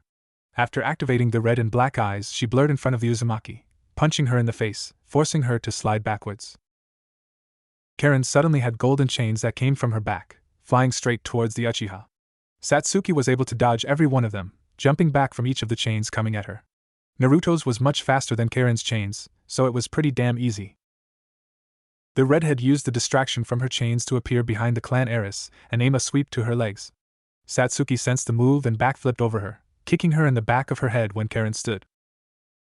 The crimson-eyed girl almost crashed into the floor, but her reflexes allowed her to roll away. She quickly jumped to her feet and back, giving her some distance from the onyx-eyed teen. Is that all you got? Taunted Satsuki pridefully, angering Karen. She went through many hand seals and snarled out Suiton, Suryuden. A torrent of water came from the nearby ocean. It slowly transformed into the face of a dragon, with huge, open mouth and yellow, glowing eyes. The attack headed towards her comrade, like its creator commanded. Satsuki saw the attack coming at her and rolled her eyes. That was a weak attack, compared to her or Naruto. She went through the required hand seals and blew out a stream of white fire. The flames took a form of a dragon and clashed with the water dragon. Katon Karyuden? She spoke in her mind. Steam rose from the clash, obscuring the Uzumaki's and Uchiha's view of each other. Karen didn't need her vision, however, thanks to her unique sensory abilities. Karen tried to think of a plan, knowing that Satsuki wouldn't attack her. The crimson-eyed girl's eyes brightened and she went through hand seals, allowing her to perform the jutsu silently. Satsuki saw the smoke dissipating, but didn't distinguish Karen herself. Satsuki focused her chakra to form a semi-sphere around her, only to send it flying in all directions, trying to feel Karen. The prideful girl smirked and jumped up, just as a pair of hands came through the ground. Katon, Hozenka no Jutsu, the Ravenet whispered mentally. Doton Shinjuzanshu, whispered the glass-wielding teen. She looked up, only to see multiple small balls of fire coming down at her, and went underground once again. Karen came out from another place, jumping away as Satsuki's sword almost impaled her. The adamantine chain wielder growled at Satsuki, and slapped her hand on the ground. A rock shaped like a cone came up and was sent flying towards Satsuki at high speeds. Doton, Doriyuso! Karen announced her jutsu. The lightning and fire-using girl attacked the sharp rock, using Karasu, that she infused with lightning, to slice through it like a hot knife through butter. Then, the Ravenet rushed at her, putting her hands in a cross position with her ring and index fingers. Kagabunshin. Sensing the team behind her, Karen jumped up and went through the required hand seals. Suiton, Mizurapa the redhead launched a large jet of water from her mouth through her hand. The clone and original went through some seals and jumped at the jet of water. Once they got near it, they released black lightning from their hands. Raitun, Jibashi. The streams of lightning connected to water and traveled to the source in an instant, shocking Karen. She fell through the sky and into the floor. While falling, her form turned to earth and started to separate. Satsuki nodded to her clone and started to walk close to it. It got into a stance, having up a single hand seal. When the Uchiha got close enough, she threw her hands at the clone's back, making it go poof. Once it cleared, in its place was Karen, on her knees, having a paralysis seal on her. How? Karen questioned to Satsuki. Her reply was a smirk, simple, I sensed that the one that came up didn't have as much chakra as it should. Doton, Shinju Zanshu doesn't take that much chakra, so it was a clone. I destroyed the clone and had my clone sense you. It substituted with you right before it was hit with the paralysis seal, so it was on you. I had it substitute at the last second so you couldn't escape. Satsuki took the paralysis seal off her and they both went to the others, a repair seal repairing the training ground they messed up. The Uchiha heiress once again spoke, this time to give her assessment. You have good taijutsu, but Naruto has one that you can use that is better. You are his cousin so you should be allowed to use it. You, like the others, will have resistance seals on you. In Genjutsu, you were able to dispel a few of the ones I placed on you, which I'm sure has to do with your sensing that Naruto told me you have. She paused, letting Karen confirm with a nod your ninjutsu is good, they have good quality, but you could have more. Your adamantins aren't very fast, so you should train to make them faster. You should also train to change their shape, since they are made of your chakra, you should be able to manipulate its shape. You should also learn Fuinjutsu, seeing as you're an Uzumaki. She finished her assessment. Karen agreed with the assessment, knowing it was true. You couldn't argue with your chance of getting stronger, after all. Naruto vs. Yugo. Naruto and Yugo walked to an area that was farther from where his crush and cousin were. They both got into position, ready to attack their opponent. Naruto got into his learned bloody whirlpool dance while Yugo just stayed there, gathering energy around him, trying to control it. The nature lover held out his right hand, transforming it into an axe. Naruto saw this and grabbed Beneheim from his sheath and flew towards Yugo. Setin saw the attack and intercepted the sword slash with his axe, creating sound of metal clashing against rock. The two teammates tried to overpower each other, but in the end, Naruto won the clash. Yugo was pushed back by the blonde, but he jumped back to not take any damage. The orange-haired youth transformed the axe back to a hand. He pulled out a kunai and shuriken, charged them with his chakra, making it sharp, and threw it at Naruto. The wind-charged shuriken and kunai were multiplied 100-fold when Yugo shouted out Kage shuriken and kunai bunshin. The Uzumaki heir looked at the barrage of kunai and shuriken and let out a smirk, sure to stop them near the attacker. Futon de Tapa. The large gust of wind slammed against the weapons, stopping them in their tracks, near the thrower. Naruto ran towards Yugo at full speed, but right as he was about to reach him, he disappeared. The blonde reappeared behind the unstable senjutsu user, kicking him in the back, sending him flying forward. Naruto reappeared under Yugo and kicked him upwards. The orange-haired boy spun around in midair and swung his hands downwards. The attack met the blonde shinobi, only for him to go poof. Yugo tried to look below for Naruto, forgetting to look up. Triple Uzumaki barrage! Naruto shouted, right as 3-foot connected to orange-eyed boy. The nature-loving boy was sent down at high speeds and crashed into the ground. The former Konoha nin landed on the ground and dismissed his clones, waiting for his opponent to get up. Yugo got out of the human-shaped hole and grabbed his head, feeling dizzy. Enough, Yugo, I've seen enough. Here's my assessment. Naruto started out in a professional voice. From what I've seen, you have no taijutsu style. Don't worry about that since I have a taijutsu scroll you can learn from. It's called the Iron Fist. It uses strength over speed, which you have plenty of. You can also use your transformations to add to it. You'll still have speed, but more strength. Naruto explained while opening a seal in his hands, taking out the aforementioned scroll and throwing it to Yugo, who caught it. With ninjutsu, your chakra levels and potency are good, but not very high. Your chakra control is pretty good as well. You don't have many ninjutsu, seeing as you didn't use that many. Here. Naruto throws him a chakra paper. Yugo, already knowing what to do, channeled chakra into the paper. At first, the paper split in half. Then, one half started to turn brown and crumble away while the other half dampened. Naruto whistled, impressed with his 3 affinities. Wind, water, and earth. Not bad.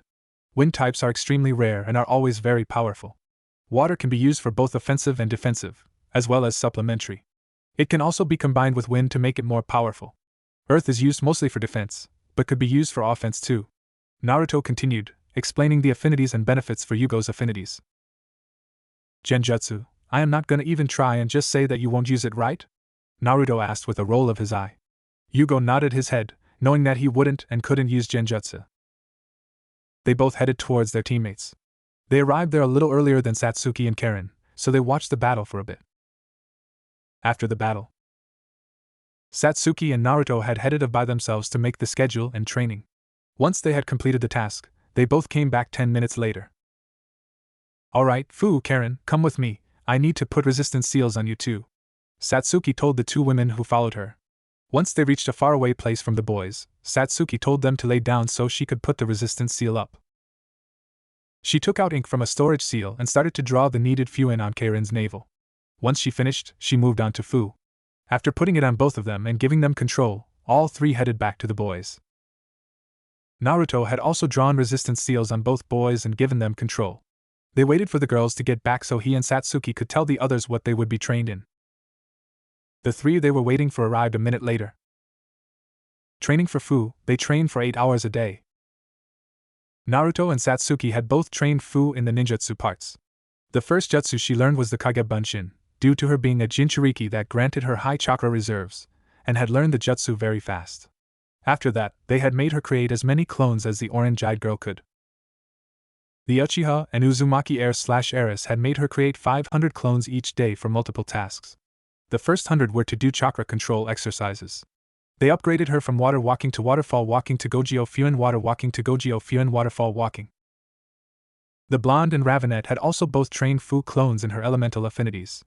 Naruto gave 100 the leaf-cutting exercise to do for wind to increase the potency. After 5 days of trying she had finally got it. Another 100 during that time were taught a lot of Futon Jutsu. The clones were taught Futon, Shinkutaijioku, Futon, Shinkurenpa, Futon, Shinkujioku, Futon, Shinkuhal, Futon, Ripusho, Futon, Daitapa, Futon, Tapa and a few more. After that, he had made sure to get 200 of them to cut a rock in half. He knew that it would not be easy, but it was better than the waterfall, which was harder. Satsuki had taken 200 clones to train them. She had the first 100 train their fire affinity by using a leaf and trying to set it on fire in an instant. This also took 5 days. The Uchiha had the other 100 constantly use the fire jutsus she taught so they could be closer to being mastered. Some of the jutsus Fu learned were Katan, Gokaki no Jutsu, Katan Enden, Katan Goenka, Katan Karyuden, and Katan Hozenka no Jutsu. When the mint-haired girl completed those, the onyx-eyed girl had took 200 clones for the next 5 days so they could try to evaporate about a gallon of water. She wasn't able to complete it, but Satsuki didn't honestly expect her to. While the clones were learning that over the 10 days, Satsuki had taught the real woman to better her taijutsu. The resistance seal made it hard to move, so she was able to fix any mistakes, since she was so slow. She was able to get to level 2 out of 100, thanks to Chome. They didn't bother doing anything with genjutsu, knowing that Chome would do it for her. What a surprise that had been, knowing that the two worked together. Karen's training. Karen was mostly focused on taijutsu. She had already learned some jutsu before, so it would make sense to focus on taijutsu that was an advanced version of your style. Naruto had taken the taijutsu style of his family and gave it to his cousin. He couldn't exactly give her his own style, so he just helped her improve the one she used, using his one for references. The trek was hard, but she was able to do it with all the clones she made. She had been taught Kage Bunshin by Naruto and could create 300 at max 100 worked on chakra control for a few days, but later got onto elemental jutsu. She might already have some, but having more would just help more. She had very good chakra control, even enough to use medical jutsu with her Uzumaki reserves. The other 150 were sent out so they could learn Fuin jutsu. The 50 that were left tried to master their chakra chains. They were able to make it faster, but not able to change shapes. The chains were fast enough to catch Jonin level speed, while Naruto's could catch Kage level. She had trained with them before, but didn't know how until she learned from her cousin. The resistance seals didn't get very high for Karen, only up to 2/100. This was expected since she was just starting. It would take her more time to get used to it, and more time as each level increased. When the crimson-eyed girl had complained about why she should do this, they had given all of them the answer. Flashback. Why do I have to learn this? I'm the tracker, not the frontline fighter, cried out Karen as she panted in exhaustion. Naruto was right in front of her, staring at her.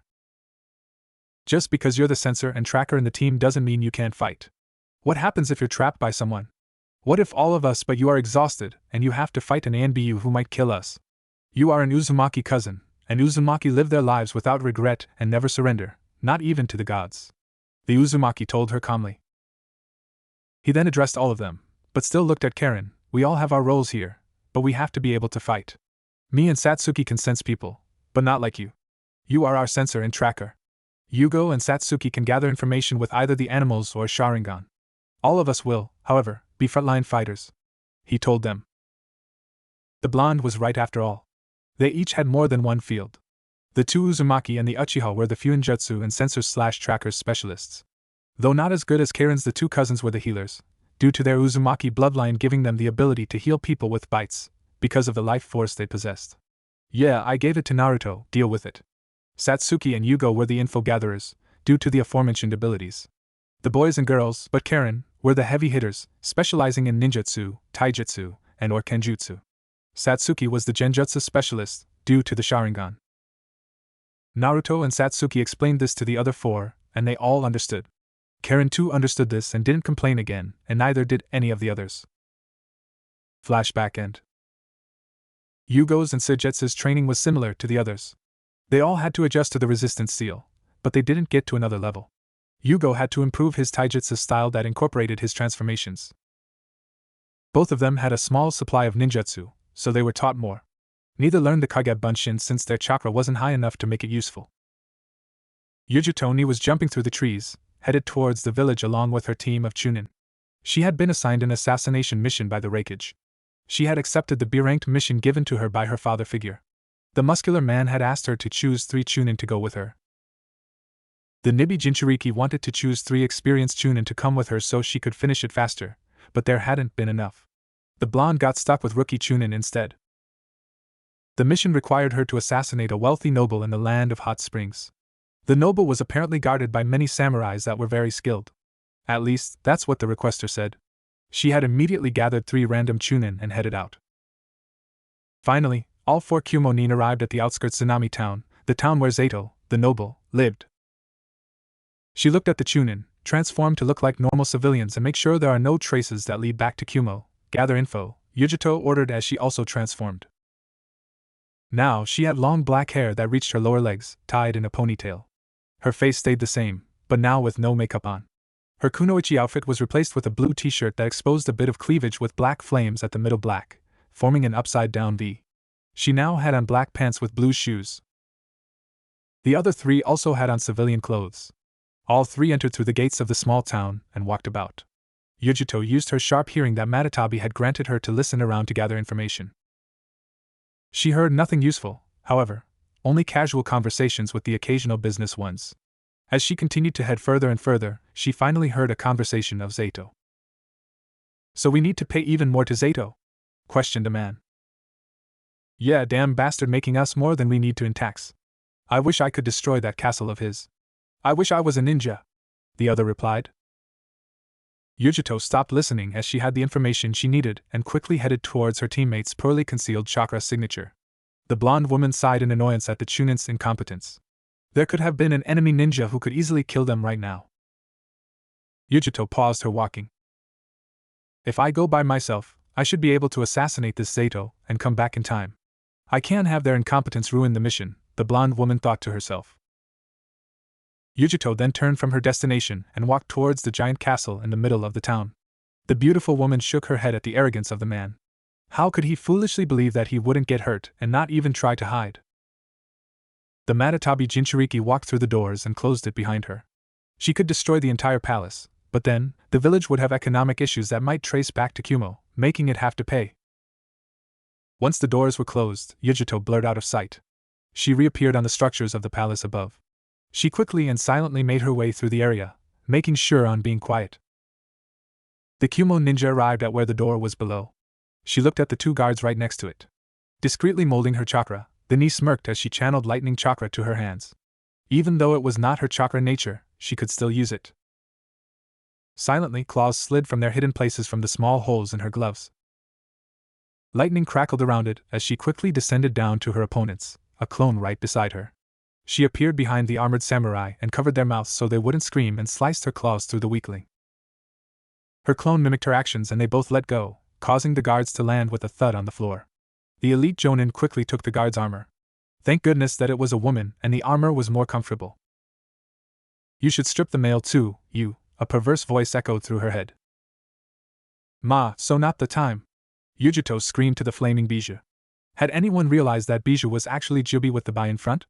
Just to stop stupid reviews, I said if you switch by to the beginning of Bijou, it would be Jubi. Not that Bijou were Jubi, which they are, just fragments. There is always a time, Matatabi giggled again. Yujito's eyes twitched as she transformed herself into the female with armor still on. She opened the door and saw that there were multiple guards looking at her. Not wanting to deal with this and Matatabi's ranting, she sent out a strong burst of killer intent towards them but kept it contained to the room. The burst knocked out all the guards and she walked through the bodies, not sparing them a glance.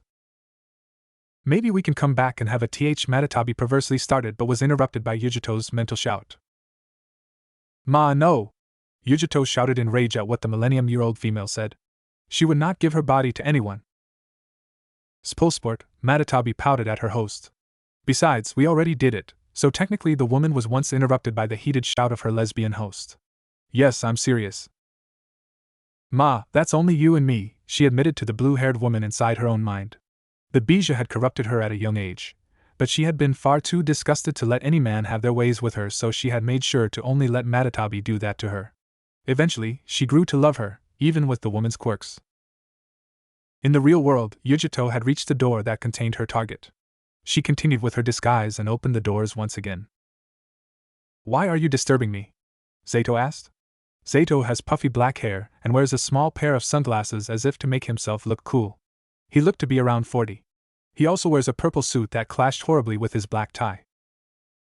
Yujito was thankful that she had a helmet on or he would see her turn green in disgust. Yes, he is that ugly. Ma, pictures, now! She screamed at the woman inside her mind. Matatabi, who had blocked off her connection to the side of Yujito, quickly sent some of their private time to Yujito. She then cast a genjutsu over her lover to make it so that the Jonin saw a better-looking man in front of her. Well? What is it? The ugly bastard shouted. Oh, right, Lord Zato, there is someone here to meet you, she said, the helmet hiding the devious smirk on her face. Who? Zato asked. The Shinigami. She yelled before she disappeared in front of him. Before he had a chance to react, his head rolled clean of his neck. At least, that was what he felt. What he didn't realize was that Yujito had trapped him in a genjutsu. While this was going on in the genjutsu, Yujito retrieved all the important things from his mind, like where his money was, if he knew any information and anything else she needed. After retrieving it, she then acted out on what the genjutsu showed, killing the bastard once and for all. After killing Zato, Yujito had taken her team back to Kumo. When asked about their mission, she had quickly told them that she had completed it when she came across the guy and assassinated him after having the pervert come with her to an alleyway. CHCK. The slice of a sword was heard as Yujito quickly jumped away from her position on the tree she was hoping from. Unfortunately for her team, they were too slow and all got killed by the strange scaled sword. Yujito flipped in midair to land on a branch and narrowed her eyes at the man in front of her. She was able to remember the blue-skinned fish in front of her. Kisame Hashukage. S-ranked missing nin from Kiri. Wielder of Samahata and has large enough chakra reserves to compare to Jinchuriki. Samahata has the power to absorb chakra. This man possesses more chakra than you and better control. I suggest you try to delay him until someone comes. We are close enough. Try to get closer though so the clash can be felt easier, Matatabi ordered after sensing the depths of the shark's chakra levels. Alright ma, Yujito responded to her tenant as she flew towards Kumo. Kisame quickly realized what she was trying to do and blurred in front of her before kicking her stomach, sending the blonde flying back and farther away from Kumo. The Jinchuriki recovered from the kick and flipped herself in midair. She rocketed to the blue-skinned man in front of her, using Ma's fire abilities to propel herself like a rocket. Kisame ducked under her and did a rear horse kick to her ribs. The woman grabbed the heel of the shoe before it connected to her, and flew under him while tossing him up into the air.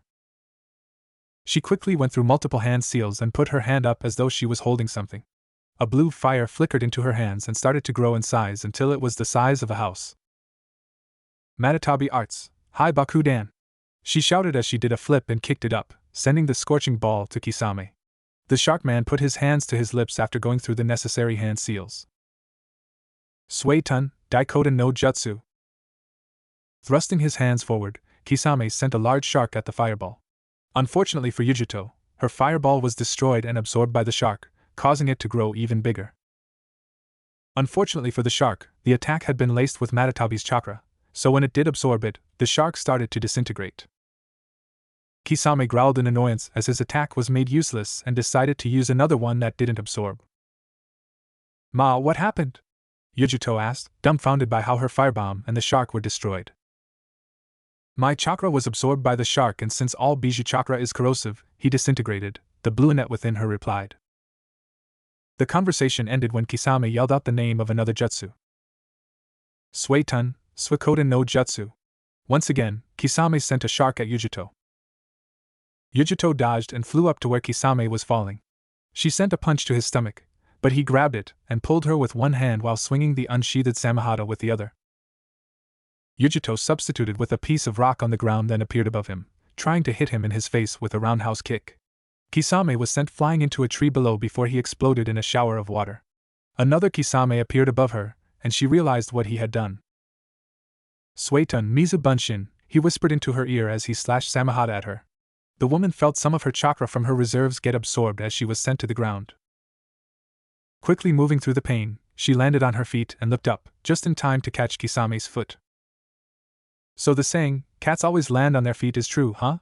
Kisame asked with a smirk on his face. She used the leg to twist while trying to land a hit on his face. Before it could hit, Kisame sent his foot to the ground, intent on smashing her against the ground. Yujito saw the plan and pushed herself up so as to not hit the ground.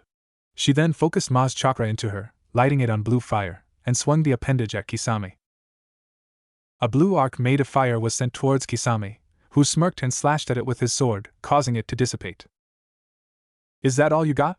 He taunted as the blonde in front of him started twitching. Yujito's eyes twitched as she placed her hands in a triangle. Kisame was curious, and being the battle maniac he was, let her continue. Blue flames formed between her fingers and she started blowing at it. Matatabi arts, Furishababuru, she thought to herself. Bubbles started to come out of her hand and floated around Kisame, completely surrounding him. Kisame, realizing what she was trying to do, quickly created a clone that trapped him in a Suetun, Suiro. Unfortunately for Kisame, the bubbles didn't do anything while the Kumo Jonin tried to jump towards the path of Kumo. Kisame's clone decided that he would chase after her and blurred in her direction. Unfortunately for Yujito, even if he was only 1 out of 10 as strong as his original, he was still pretty fast. He tried to kick her in the face, but Yujito was ready for it and did a mid-air backflip, completely avoiding it, and continued. Clone Kisame tried again, but this time, when she dodged, he grabbed her by the waist and threw her up in the air, spinning rapidly. Before the elite Kunoichi could stop herself, she was sent flying towards the opposite direction of her destination. As she flew, she created a small ball of fire and threw it at Kisame. Ha, is that all you can do, little kitty? He insulted as he dodged it. The ball sailed past Kisame, but it exploded in a bright flash when Yujito closed her eyes and said Ki. The flash startled Kisame and turned around. Big mistake there. Yujito sent out a flaming kunai with explosive tags on them. Kage kunai bunshin! She yelled. Before Kisame could react, hundreds of them were sailing towards him and all exploded. The shockwave, explosion, and propulsion by the force caused it to burst into crystal blue water. Down below with the real Kisame, he had just got out of the water when he heard a loud Ki. Above him. Before he could react, the blue flame bubbles started to spin around him, creating a dome and started shrinking. Kisame put his hands by his side and created a shell of water around himself. Using his water manipulation, he enlarged it and tried to destroy the bubbles. It only half worked as they all exploded like flash bombs. Naruto suddenly stopped as a bright flash to his right set off. He could also sense the enormously large chakra of Kisame Hashikage, smaller than his own, but beat Satsuki by a large margin.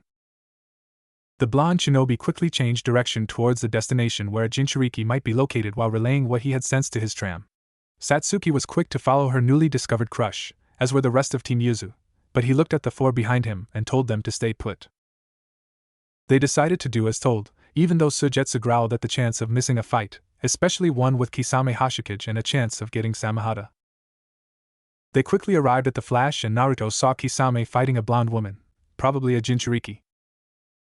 He landed beside her, and just before she could attack him, Matatabi told her not to. Don't attack him, you. He is my brother's Jinchuriki. He probably will help you if he knew who you were, her lover told her. Hello, my name is Yujito ni. I am Nibi. She got interrupted by the man next to her. Nibi's Jinchuriki, right? he interrupted. Her eyes twitched at the interruption, but she was able to rein in her temper.